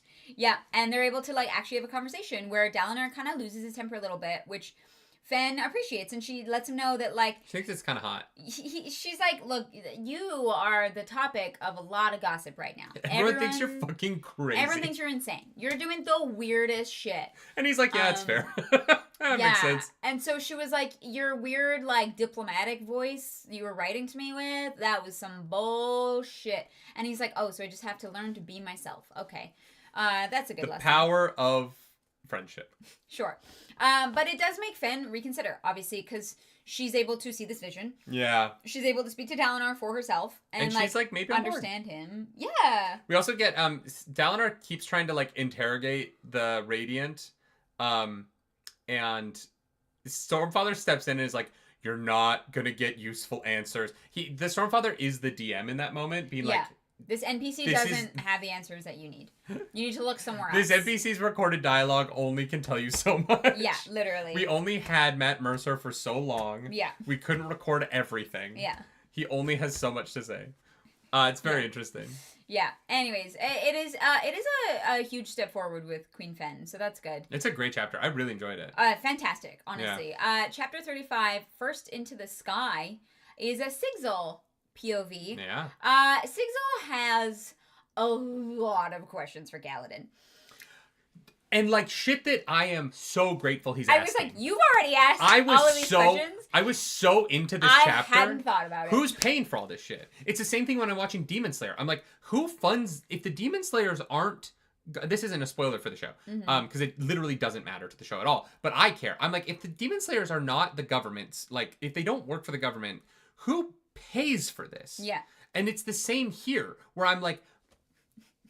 Dalinar, and I'm 100% Sigil. I was like, oh, who am I in Bridge 4, right? Yeah. And what does Bridge 4 mean? And what is our morality here? And what is our religion? We need to get rooms for the married couples. Yeah, and who do we talk to keep people from, keep them from, being bad people? And like Teft is doing something bad. I don't know. What is Teft doing? Some weird culty ritual, probably. I don't know. Teft. We find out that when he was studying in Aesir, he was studying to be one of the primes. Yeah. To choose the Azakok 6? What's the fuck? The prime Azak 666? I don't know. I'm too dyslexic for that word. And so he, but he failed his tests. Yeah. The government tests. Yeah. And so he goes out into the hall. Lopin is hanging from the ceiling. Mm-hmm. And he's just trying to, like, practice his Stormlight. Look, Lopin is fucking around. All right. He nicks himself shaving, and then he, like, heals it back, and he's like, oh, right, Kaladin's here. Oh, right, Kaladin's here. Yeah. I'm a squire again. Yeah. And so, yeah, we get this kind of long conversation about things. And then he sees Lynn in the hall as they're walking, talking about all this. And then is like, oh, I would love to be a Bridge 4 person. And he's like, oh, yeah, we need... Kaladin goes like, oh, yeah, we need scribes. And Sigil is like... no, Kaladin. actually, no. Kaladin, you unempathetic motherfucker. But he's not actually. Here's the thing. Sigil gives him shit here, but Kaladin handles this really well. Because she's like, oh, no, I'm actually not interested in that. I'm good. And he's like, oh, well then... We're holding open. Sigil, earlier in the chapter, they talk about how they need to recruit more people. Yeah. And Kaladin is really quick to go, oh, well, then come to tryouts. Yeah, he still feels weird about it being like women, I think. 100%. It's a weird Rand. 100%. But it's not like he's like, no. Yeah. It's that Kaladin doesn't immediately think of it. And Sigil's like, oh, yeah, James Ross, he wants to punch him. And Kaladin, I think Kaladin handles this very well. After, but Sigil... It's only a 10-second conversation. It's not like and he doesn't go find Lynn later. He literally 2 sentences later is like, oh, yeah. I thought that the Sigil comment was literally in between Kaladin, offering the scribe part and then offering the, radiant part. Sure, but the time between those things is, 15 seconds. You know what I mean? It's not like Kaladin, leaves her hanging for any amount of time. Yeah. Kaladin just, doesn't get it at first. Oh, Sigil absolutely has a thing for Lynn. Yes. They're going to... Oh, he is going to file the right paperwork, and they're going to fuck. No, we're going to get to that in a second. I have been saving that. So, Lynn is excited because she's going to get the opportunity to be a Bridge 4 Windrunner. And they talk about how Sigil failed the exam, and Kaladin's like, well, then it's a stupid exam. Because you're great. Yeah. Fuck that exam. And they go and take out the entire Royal Emerald Reserve. So that they can go practice flying. Yup. Yeah. They take out all the emeralds. So that they can go practice. They basically, withdraw, $10 million from the bank. Yeah. They're just walking around with bags of emeralds. And it's just in a sack. Yeah. Okay, so that's a chapter. It's great. Very funny. Let's talk about the most important part of this whole chapter, though. Drahe is gay. Yeah. Love the gays. Yeah. Drahe has not filed the correct form to be a homosexual. Yeah. Because who's going to read for you? Here's the thing. It is homophobic because now gay people have to pay more money for, a lefty culture is homophobic. Yeah. Now, they're open to gay people. Yeah. It's still homophobic because gay people aren't allowed to read. Yeah. What are you supposed to do? It is ultimately going to cost you more money to be gay, to hire someone to read your fucking mail. There is a literal, you cannot be poor and gay. No, you can't be poor and gay. Because you wouldn't be able to afford to have... Unless you have a sister. Yeah. Yeah, you can have a sister and be gay, but if you don't have a sister, you can't be gay. Even in introducing his first, openly gay character, Brandon Sanderson has still created a homophobic culture that makes it harder for that man to exist. And I am just... disappointed. No, I'm kidding. Yeah, disappointed. Disappointed, Brandy. Oh, if you find a lesbian couple, then you can be beards for, writing purposes. But only writing purposes. Or you just move to, Azir, where you can read. Yeah, I guess. I love so much that there's social reassignment, which just means that you fuck men. Do you have to file a form to fuck women, though? No, I think that's the actually, default. No, you do. No, you still do, right? Oh. Because, I'm assuming that they don't have sex before marriage. Oh. And so, you get,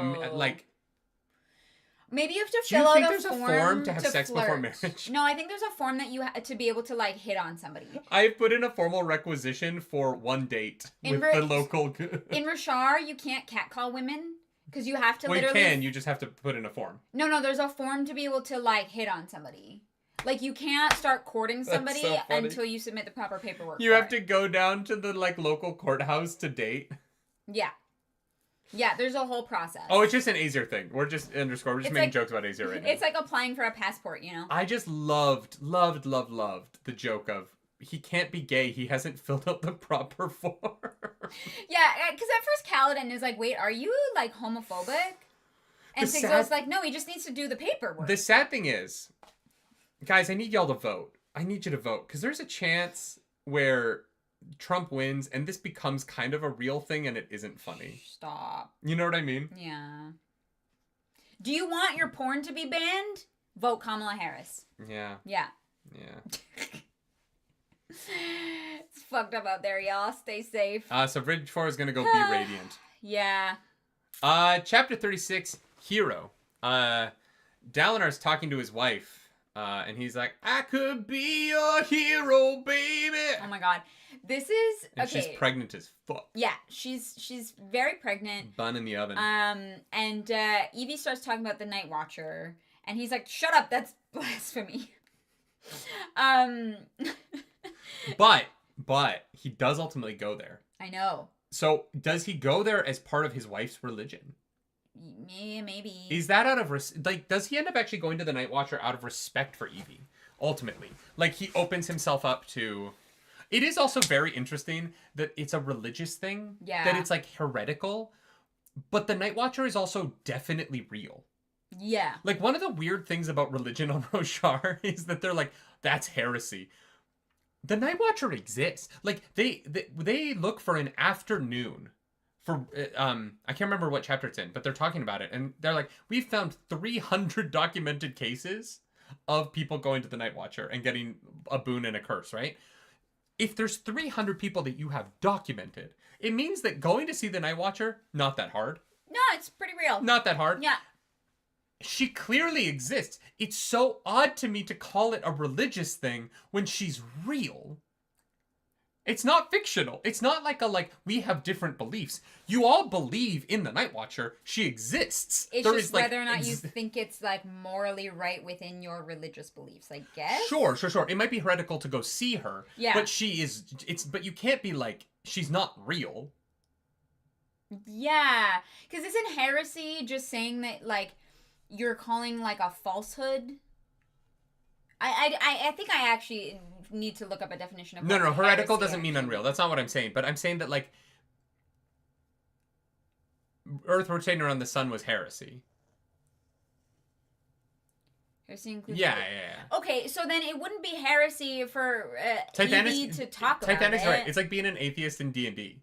It's like, yeah, how could you possibly be an atheist? Yeah, the gods literally exist. They will come talk to you. You could be an atheist in that you like don't believe that the gods should have power, but you can't be an atheist in that gods don't exist. Right. No, but James Ross says heresy goes against religious doctrine. I understand that, but the religious doctrine saying that like the Night Watcher isn't there is dumb. But they don't say it's not there. Dalinar is like, you can't talk about her. That's heresy, I think. That's true. Or you can't tell me I think that I'm talking about this wrong. I think that's the problem. I think I'm using the words wrong. I just find it very funny to be like the night to have this weird I don't think I'm using words correctly right now. Mm-hmm. I don't. Percy isn't an atheist, though. Percy doesn't not believe in the gods. Percy just doesn't like the gods. Yeah, which are different things. Which is a different thing. Disliking the gods is one thing. But Percy knows they are real. Percy's met a lot of them, right? Like, I'm using the words wrong. I just find this relationship with the Night Watcher interesting, where, like, she's so real. Like, someone brought up, Lift got there, and she's 10. Like, at the age of 10, a child was able to go get magical... like, the world's most magical powers from a god. Yeah. She's clearly real. Yeah. Yeah. It's just very... It's interesting to me. I don't know how to voice it properly, but... Anyways, Gavilar shows up and is like, you said you killed that little boy. And Dalinar's like, oopsie doopsie. And Evie's like, you didn't kill the little boy. I love you. Yeah. And Dalinar feels the warm, fuzzy feeling of having someone take pride in him for something other than his murderous abilities. Yeah. And I think that this moment is literally life-changing for Dalinar. And at this point, Elhokar is alive. Yeah, because Gavilar wants to leave behind not a fucking dumpster fire for his son. Well, and he's like, I don't want Gavilar to have to fight forever, which is very funny. Yeah. Or Elhokar. He doesn't want Elhokar to have to fight forever, which is really quite hilarious given that what happens after he dies. Yeah. Poor Gavilar.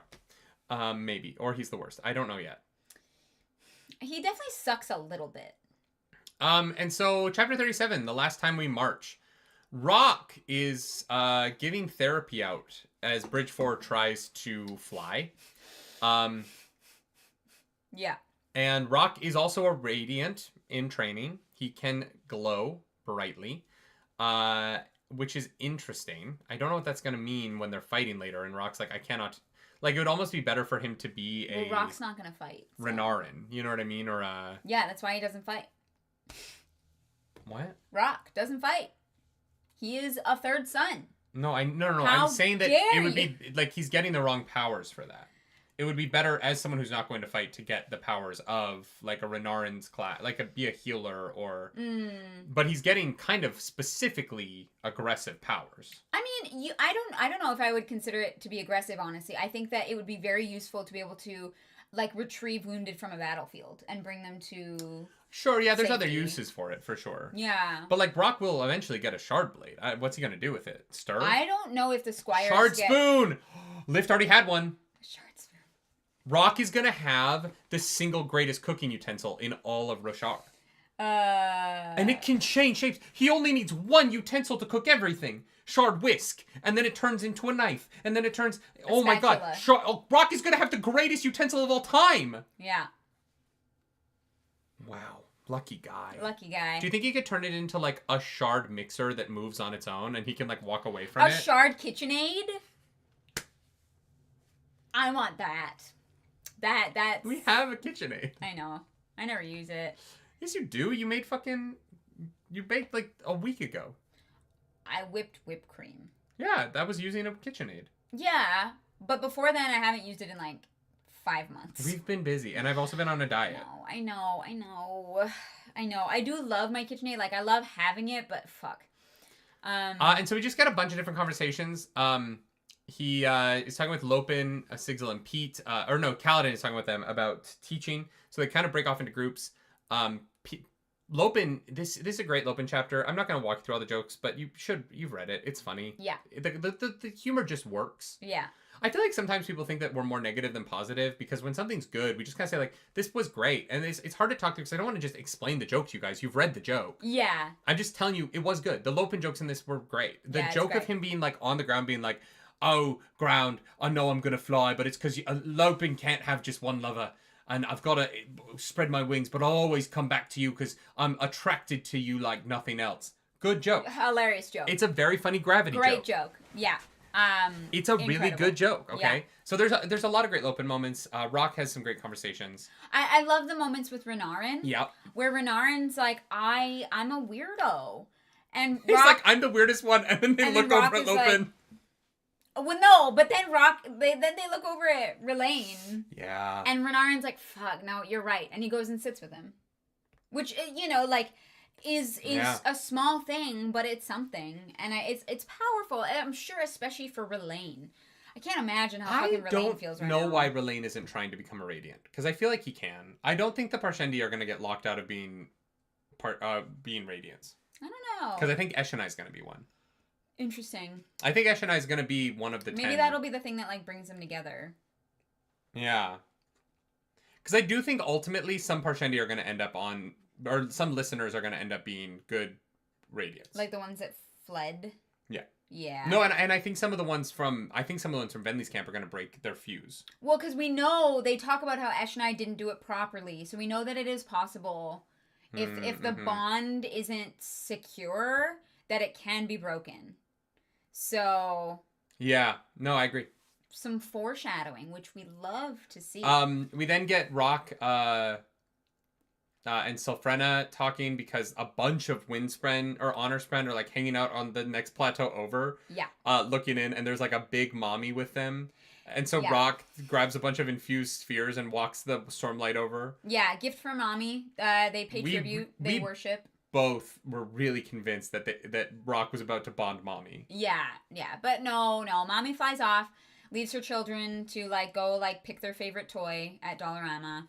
I don't think they do today. I think it's next time. No, they're window shopping. Yeah, they're window shopping on their favorite Bridge 4 member. Yeah, they're looking for their next Radiant. Yeah, who do you think's the next one to get a Spren of the Bridge 4?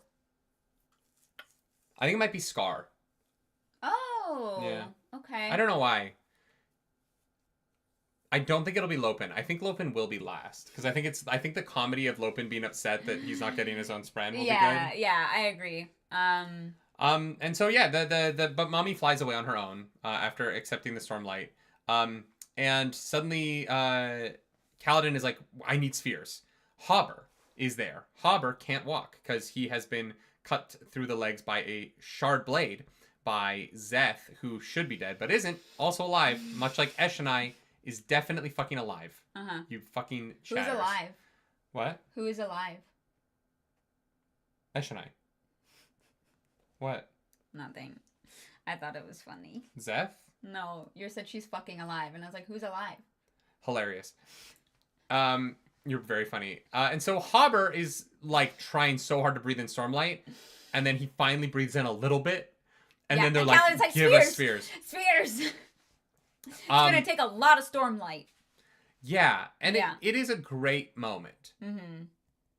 Yeah, it's wonderful. It plays into something that kind of plays out through this section. Yeah. That Kaladin is really setting himself up for disaster. Oh yeah, he's like, we're gonna be invincible. And so when one of them dies, it's going to be utterly devastating to him. Yeah, because he's just like, well, now they're going to be protected by their powers. And that's just not... And then Rock is literally like, they're going to have powers too, Kaladin. And he's like, we're just... Nope. No one's going to die. La, la, la, la, la, la, la. Like... and yeah, Code 76 brings up, Lopin gives a 2-arm bridge force salute, which is very meaningful. Yeah. And, you know, I still have some reservations about magically... like fixing a disability. Like, yeah. You know, I understand it. I also understand there are going to be people who have some strong feelings about that. And I think what's tough is that we didn't see Lopin lose his arm, but we did see Hobber lose his legs. Yeah. And in this world that is very difficult. Brock makes kind of a weird joke about how it's great that his assistant can't walk because he's always where he puts him down, which is like... Yeah. But at the same time, you know, I do think that, yeah. Mm-hmm. There is something to the. It's a funny joke, but at the same time, yeah. Magically fixing disabilities is always a little bit tough. Just needs to be handled delicately, I think. Yeah, and I'm not saying that it hasn't been so far, but yeah, it's a weird line to cross because you know. It's something that only exists in fairy tales. You know what I mean? Right. It isn't real. Yeah. And for a lot of people, the like fantasy of it is fun, but there are a lot of people whose reality is that they will never get that back. Yeah. And yeah. Yeah. So Kaladin. I just want to like be mindful and empathetic to the people who maybe feel like that is a poor representation of their life, right. And that I have empathy for them, and I want them to feel welcome here is all I'm trying to say. Yeah, for sure. 100%. There is a fire. There's some smoke that Rock sees, and Kaladin flies off, and Bridge 4 sprints magically. They're like full sprint with the bridge because they're super duper strong now. Yeah. And they find a dead Voidbringer, and they find Rock's family. Who has been on their way to meet him. And Rock... He's got so many kids, man. Fuck. Oh, Rock is fucking laying seed. That field is fertile, and he is planting. You know what I mean? Yeah. God damn. 100%. They do not have birth control. No. At all. There's a bunch of names. There's Small Rock. I think I can do it. Yeah? Okay, it goes Gift and Star. No, I think. Sorry, go ahead. It's fine. No, go for it. You ruined it. No, you do it. You do it. Gift, Star. Who's next? Who's next? I think then it's Small Rock, and then there's Little Beautiful Song. I think there's 4. Oh, I thought there were 6. I don't think so. Fuck, I don't remember.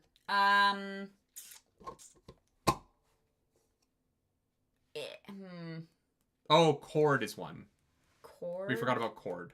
I don't even remember that one. Yeah, there's 5. There are 6. Wait, no, that's 5. Who's the 6th one? It goes Gift Star, and then Chord, then Small Rock, then Lil Beautiful Song. What is... No, Lil Beautiful Song is the youngest. I'm pretty sure. It's like the 4-year-old. There's one more. Fuck. And so it turns out that Chord is before Star. Whatever. Oh, I thought we'll Star was the other twin with Gift. Never mind. And so they are... Basically what happens is they see... No, the other song is the mom. No, Song is the mom. Yeah, Song is the mom and the littlest one. Gift, Chord, Smaller Rock, other song, and then there's another girl. What? Yeah. Kala... Kumatiki, is that it?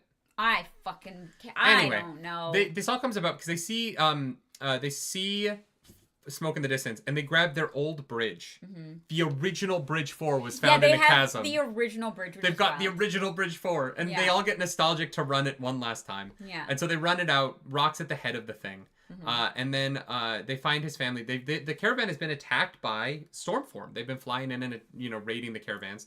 But there's some Unkalaki arrows stuck into them. And so Rock realizes his family. He introduces it to everybody.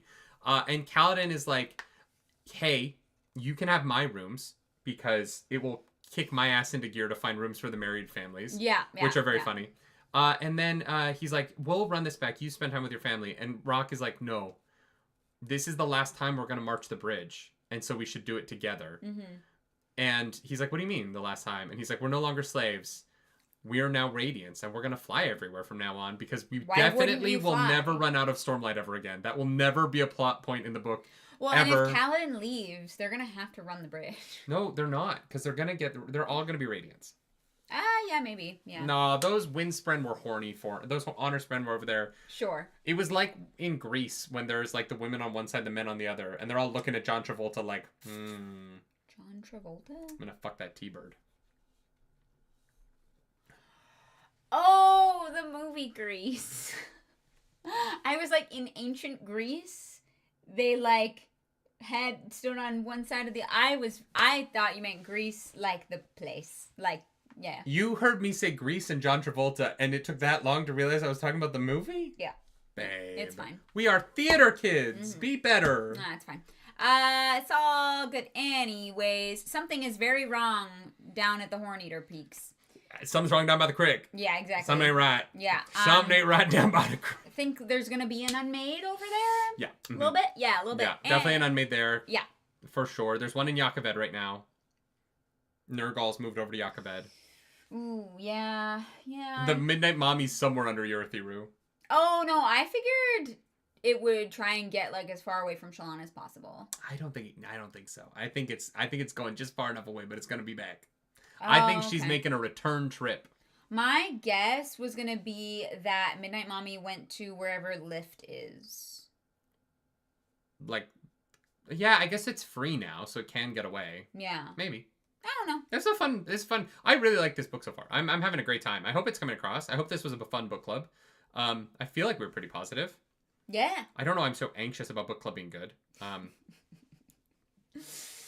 I hope you guys had a good time today. I did. And I'm excited to keep reading. I don't know when the next book club's going to be. Sorry about that. We will let you guys know. Please make sure you're in the Discord so that's kind of how we communicate. And follow on Twitter and stuff. There is a Nerdy Wordy Book Club Twitter, so I'll probably post on there when the next book club's going to be. We do also have a subreddit. We are trying to... Oh, we do. That's right, yeah. We're trying to make sure stuff goes up there. We're trying to be better about it. But if you want to also share stuff in that subreddit, like, go for it. Please do, yeah. Yeah, please do. I'm going to try and be in the subreddit more. Mm-hmm. This was fun. I really like this book so far. Yeah. I'm happy. This is the most, like, I know I've said this a few times, but, like, this is the most excited I've been to just keep reading with Stormlight. Yeah. And part of it is that, like, the first two books are just kind of depressing. And with the election this year and whatnot, I don't know that I've been in the mood for a depressing book. I do kind of wonder if I had read Way of Kings when I was in a better headspace, if I would have liked it more. Mm-hmm. But there is part of me, Kevin, if we are available, if we have to push back 2 weeks to the next book club, we might do extra chapter reactions. That is one way to keep things going. We also might like do like a shorter stream. We might do like 2 streams of the Knights Radiant test in between now and then to kind of keep book club going. Yeah. Because we can do those separately. Well, I mean, I feel like separately is not as fun, but also like it's like your but stuff. But those would be 40 minutes. We could do a 40-minute stream twice. Oh, like we each do our own test. As opposed to a 3.5 hour book there. club. No, I hear you. Yeah. Okay. Yeah. Seth also says it's a great time to like this video. So yeah, please like the video. Seth is absolutely subscribe correct. to the channel. All those things. Yeah. But no, there is a part of me that wonders just the kind of dreariness of Way of Kings and Words of Radiance. If that would have hit differently, if I wasn't like, if like the world wasn't as dreary as I feel like it is right now.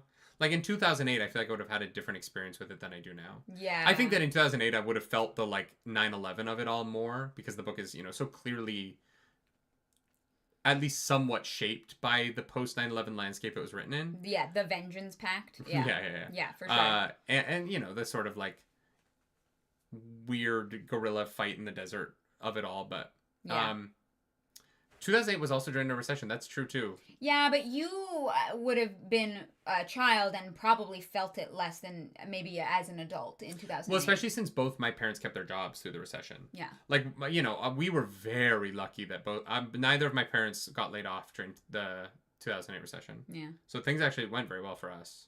Not very well. Like we tightened our belts a little bit, but you know, I had 5 siblings and 5 of us had jobs. Like we all kind of made our money and took care of ourselves that way. Mm-hmm. Yeah. Yeah. Thank you so much for those 10 gifted memberships. Hell yeah. Chris Butterland says you could also always do a 2-week book club the week after. I don't know what a 2-week book club is.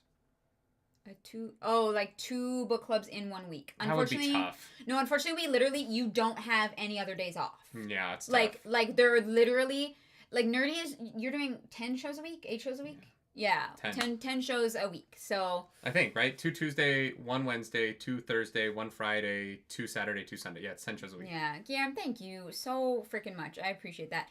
Yeah, just in case there's no book club, now some of you can go get your book club fix by watching the reactions. Yeah. Yeah. It would have been more fun during the coronavirus shutdown. I honestly think it might have been. I was in a better headspace. I was less busy.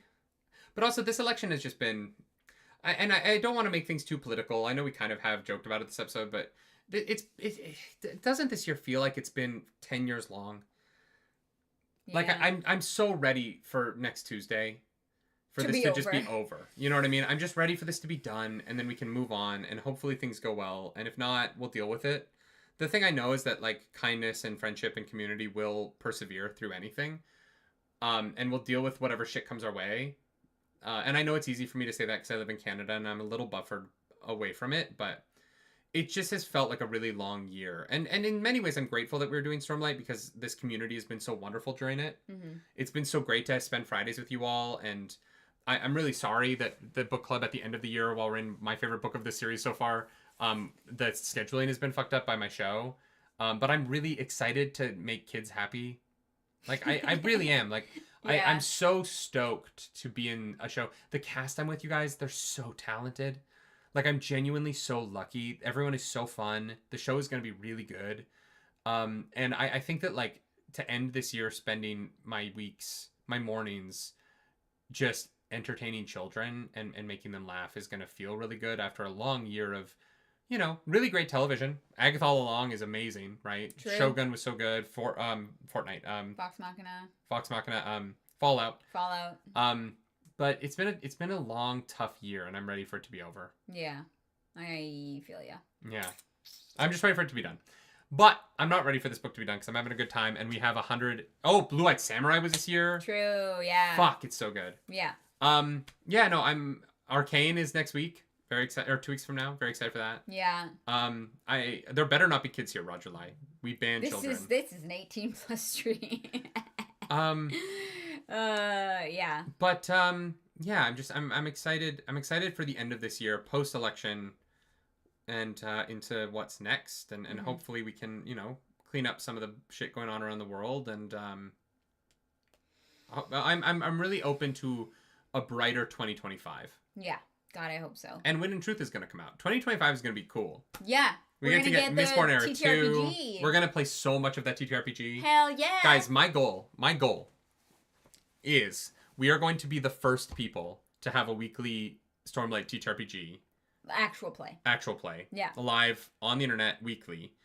And I'm you know what? I'm manifesting this. So I want to put it out there. I want to have a weekly show that leads to, still gonna do Astral Dusk. We're gonna do both somehow. Don't ask me how. But I want to have a weekly show that leads to a live show at Dragonsteel next year. Hell yeah. That's the goal. That's my goal. Yeah. I want to have a cast of people in Toronto that we tell a Stormlight story every week. And we will have a live, we're gonna fly our cast to Utah, and we're gonna do a live show at Dragonsteel next year. That's the manifestation. I'm not sure if it's gonna be Stormlight though. Oh, really? Oh, well, no, the Mistborn book doesn't come till 2026. It'll probably be Stormlight. Yeah. I'm really excited to tell a story in the Mistborn world. I also want to do an actual play in the Mistborn world. Yeah. Yeah. And so, really, really, really, really excited to play this Stormlight RPG next year. And I'm liking the way Oathbringer's going, so I'm happy. Oh, hell yeah. Sorry, that was a long monologue. Sometimes I feel like I'm just telling you guys how I feel about the world, but I'm feeling weirdly hopeful right now. For 2025. Nice. Yeah. And honestly, doing Charlie, as exhausted as I am, I'm so sore. My knees don't feel very good. Knowing that I'm going to bring some joy to kids in the holiday season actually is, it's a cool feeling. Yeah. Yeah. No, it's special. I'm very grateful for you for all the work you've put in. Genuinely, I need to say this publicly. I'm very grateful for everything that you have done to keep us afloat during this time. Because I have not been very available. And we have a big company, we have employees, and everything is humming along because of what you're doing. And I'm so grateful every day for everything you do. And I need you to know that. Yeah, I know. Yeah, I know that you know, but it's on record. It's on video now. I don't know what I would be eating if it weren't for the fact that you've been making dinner. No, but I mean it. I appreciate it so much. Yeah.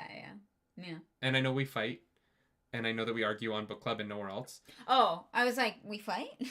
But I love you. And thank you for making everything possible. I love you too. Yeah. No, it's gonna be good. This month, and for the next couple weeks, there's gonna be a lot going on. But yeah, it's all gonna be for the best. Yeah, it is. Yeah. 8-bit Stormlight JRPG. Oh, that'd be fun. That's super fun. Yeah. Anyway, everyone, make sure that you vote. Go out and vote if you're an American. Please, please, please. I again, vote for who you want to vote for. I have my opinion, but I appreciate that you might have yours. And whatever reason you have for voting, just make sure that you do it. It's so sad to me when 50% of eligible adults vote. I would love to see it be 80%. And that way we really know who it is, who won. You know what I mean? Yeah. And just vote. Just go out, do it. Vote for the down ballot. Really pay attention to your local government. I know that the president seems like it's the only thing that matters, but it isn't. There's so many down ballot races that are going to matter wherever you live in the country. We're not even American, but America affects the world. And please just please do your civic duty. Yeah. With that, I think it's time to high-low, right? Hell yeah. Clarice, what's your high for this section? Do I need to explain it? My dinner table, as a growing up, we were never mind. Just do it. It's fine. My high for this section is the moment that Dalinar is writing to the queen, and she says no. Just flat out is like, no. Yeah. Dalinar's like, I'm sorry, what? I bet, what? What did you some of them are negotiating with the Voidbringers, which is... I mean, yeah, that's crazy. It's gonna get dirty. But just that moment of, like, Fen being like, you think that I must be insane to let an Alethi army through my gates. Yeah. Like, it is literally, like, the consequences of Dalinar's and the Alethi Kingdom's actions. Oh, going back to the Sunmaker? I think. Is the Sunlit Man, which I know is a Cosmere book, is that about the Sunmaker? Is that Alethi prequel stuff? That's hilarious. I thought you were going to say Alethi propaganda. Brandon Sanderson's writing propaganda in his own world. Yeah. No, that would actually be very funny. It is not. Oh, that sucks. I kind of would love to. I want to know more about the Sunmaker. I'm really intrigued by him right now. No, I loved this moment of like Dalinar did some fucked up shit, and your reputation follows you for the rest of your life. The things that you do affect the people around you, and until you change it. Yeah, we know Dalinar is being sincere. Queen Fen has no fucking reason to believe him, and I literally loved her just being like, no, fuck you. My low is tough. I really enjoyed the reading. I don't really have like a low. Like there's little like jokey complaints that I've made through book club, right? Sure. Oh, my low. This is dumb. They keep being in this book. They keep being like, war is about knowing your enemy, and it is. Adolin brings it up. Fucking everyone keeps saying this, but in the first book, Dalinar went, "Oh, those are women." Like, but they keep being like, the whole thing about war is knowing your enemy, and I'm like, where was that in the war that you were just in? It's only about knowing your enemy. They don't care about the female. Every time they say like war is about knowing your enemy, I literally guffaw at how dumb that sounds in this series, given that Dalinar did not know what he was fighting. They didn't try to find out anything about the Parshendi. They were completely uninterested in information. And now Adolin is like, well, information's the most important thing in war. And I'm like, fucking bullshit. Yeah. I call bullshit on your house. I call bullshit on your mother. I call bullshit on your life, Adolin. Dishonor on you, dishonor on your cow. Yeah. People are saying Eshonai's death isn't your low. No, it's not. If she's actually dead, that's awesome. If she returns, it might be my low that week. We'll see how it's handled. Great. My low is that I don't fucking know. I really don't have a low for this section. Mm-hmm. It's that but I don't know. Honestly, I don't know. I maybe it's that I wish I don't know. I wanted to see other people in the visions, but I think like we'll get that. So like I just fuck. I genuinely. All right, that's fair. I don't know. My high is I thought your low was gonna be the guy's not killing him when he killed the Ned situation. It's not really a low. My reaction to that was more you calling them good guys. Look, I like the bouncers everywhere I've worked, okay? They're my friends. Yeah. They're not the best guys, but they're not bad. They don't deserve to get stabbed through the hand. I don't know. Potentially ruining their hand forever. Because the woman who's doing it knows that she can heal and she's going to be fine. Anyway, it doesn't matter. My high was the scene between, unsurprisingly, the scene between Sa, Ken, and Kaladin, where the Parshendi really get into their feelings about slavery and not necessarily the harm of it. Fight, but just to not be slaves. Yeah. Like, you know, it's not even necessarily revenge, but fear. There's a lot of fear in them. And I thought that chapter was really well handled. I loved the writing of it. I want so much more of the Parshendi perspective. I'm more interested in it than I am in the Alethi perspective. And right now, at least, partially because I'm not getting it. Yeah. You always want what you don't have. Yeah. And so I thought that chapter was excellent. And I thought it was great. Yeah. Yeah. Good book club. Yeah. Hell yeah. We will keep you informed as to when the next book club is. Sorry, y'all. I'm we don't know. So sorry about that. I got this new day of tech because it's because of our band and when we can do a Wandle probe with them. So I'm gonna be having a blast when we're not doing book club because I'm gonna be singing with the full band for the first time. Yeah. But very sorry that I won't be able to do this. Yeah. So please make sure you're either in the Discord. We also will try and post in the Reddit and also on the YouTube community page. Yeah. But yeah. The chapters. Oh, the chapters for next time. Oh, did my phone die? Probably. The chapters for next time are 38? 38 to 57. Great. We just don't know when that book club's going to be. It might be Monday, November 18th, y'all. And if it is, sorry. I know it's a 3-week break, but it is my tech week, and then my brother's getting married. And so as much as I love you all, I will be taking my day off to go to my brother's wedding. And not do book club, Yeah, so sorry. I do love my siblings a lot, and I will never miss a wedding again. The show actually changed the rehearsal schedule because I was like, I will do the show if I can go to this wedding, and if I can't go to this wedding, then I will not do the show. Yeah, pretty much. So sorry about that. That is why there's no book club the week of the 9th, 10th, 11th. Yeah. But we'll, if we can squeeze one in before the 18th, we will. If not, sorry, we won't see you until then. We will try and put up some other Stormlight related stuff in between. Maybe we'll do the Knights Radiant. Yeah, we gotta do the test. That'll be fun. Yeah. Thank you all for being understanding. Thank you for a great book club. If you like this, subscribe, do all those things. Hit the dislike button. Leave me comments down below. The algorithm goddess hungry. We must feed her. This week, that algorithm goddess was... Midnight Mommy. Midnight Mommy with the mommy milkers. Hungry for some violence. Get out of here. Let's do some porn. Clarus, what's the smut corner of the week? We're doing the porn. We're doing porn.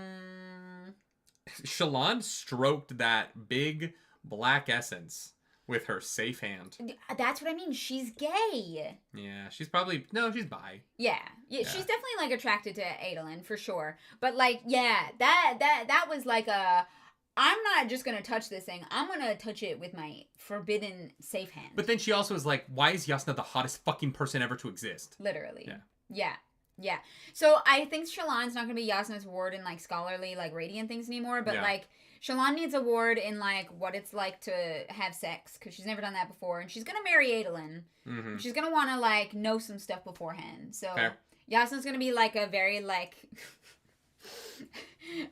so this is how you do this, okay? And then this is how you do this. There's like a Kama Sutra book for the Radiants especially because they can do extra special things. I do think that Taravangian on his really dumb days just goons. Like his dumbest days, he just locks himself with some like lotion in a fucking room and just fucking jerks it. Gotta pass your time somehow. When he's real dumb, they just throw some Jergens at him and then lock the door, check on him the next day. Here's some magazines. Everything's sticky afterwards. God. He's dumb, but he's not like unclean. Like he probably hopefully cleans up after himself. I'm just saying. I'm talking when he's like barely like above like baboon, you know what I mean? God. Yeah, just fucking gooning in the corner. Good for him. Good for him. Yeah. Malada's gonna destroy some men. And, you know, she's gonna destroy some property, but she's also gonna destroy some men. Rock is gonna have another baby soon. Rock is now Unkalaki, which is already strong. Plus radiant powers. His wife is not ready. Yeah. Do you think that Radiants can use Stormlight to come more? No. Or I guess their like recharge time would be crazy. They just like breathe in some Stormlight in their heart again? Why? What do you mean? Why would breathing in Stormlight make you hard? No, but like, cause you like come and then you're like, your penis is tired. But you breathe in some Stormlight and suddenly you're like, ready to go. Is that how it works? Like it's like tired? Yeah, you need to like recover. I thought it was like about blood flow. Like if you could like use Stormlight to soul cast, if you can soul cast blood, then I think that you could like give yourself another erection immediately. If you can but I don't know if you can Stormlight away a hangover, you can Stormlight your dick hard. Can you? I'm saying those are the rules. I don't know if they are, but I'm saying they are. No, I think you could soul cast your dick hard, but I don't think that you could. No, you can't soul cast your dick hard. You can. Yeah, because blood is one of the like 10 best things. No, that's too dangerous. You can just use Stormlight to shorten your refractory period and be ready to go again. All right. Yeah. Sure. That's where we're gonna end the show, y'all. Thanks to our mods. Do something nerdy tonight, y'all. Why does anyone watch this shit? Bye.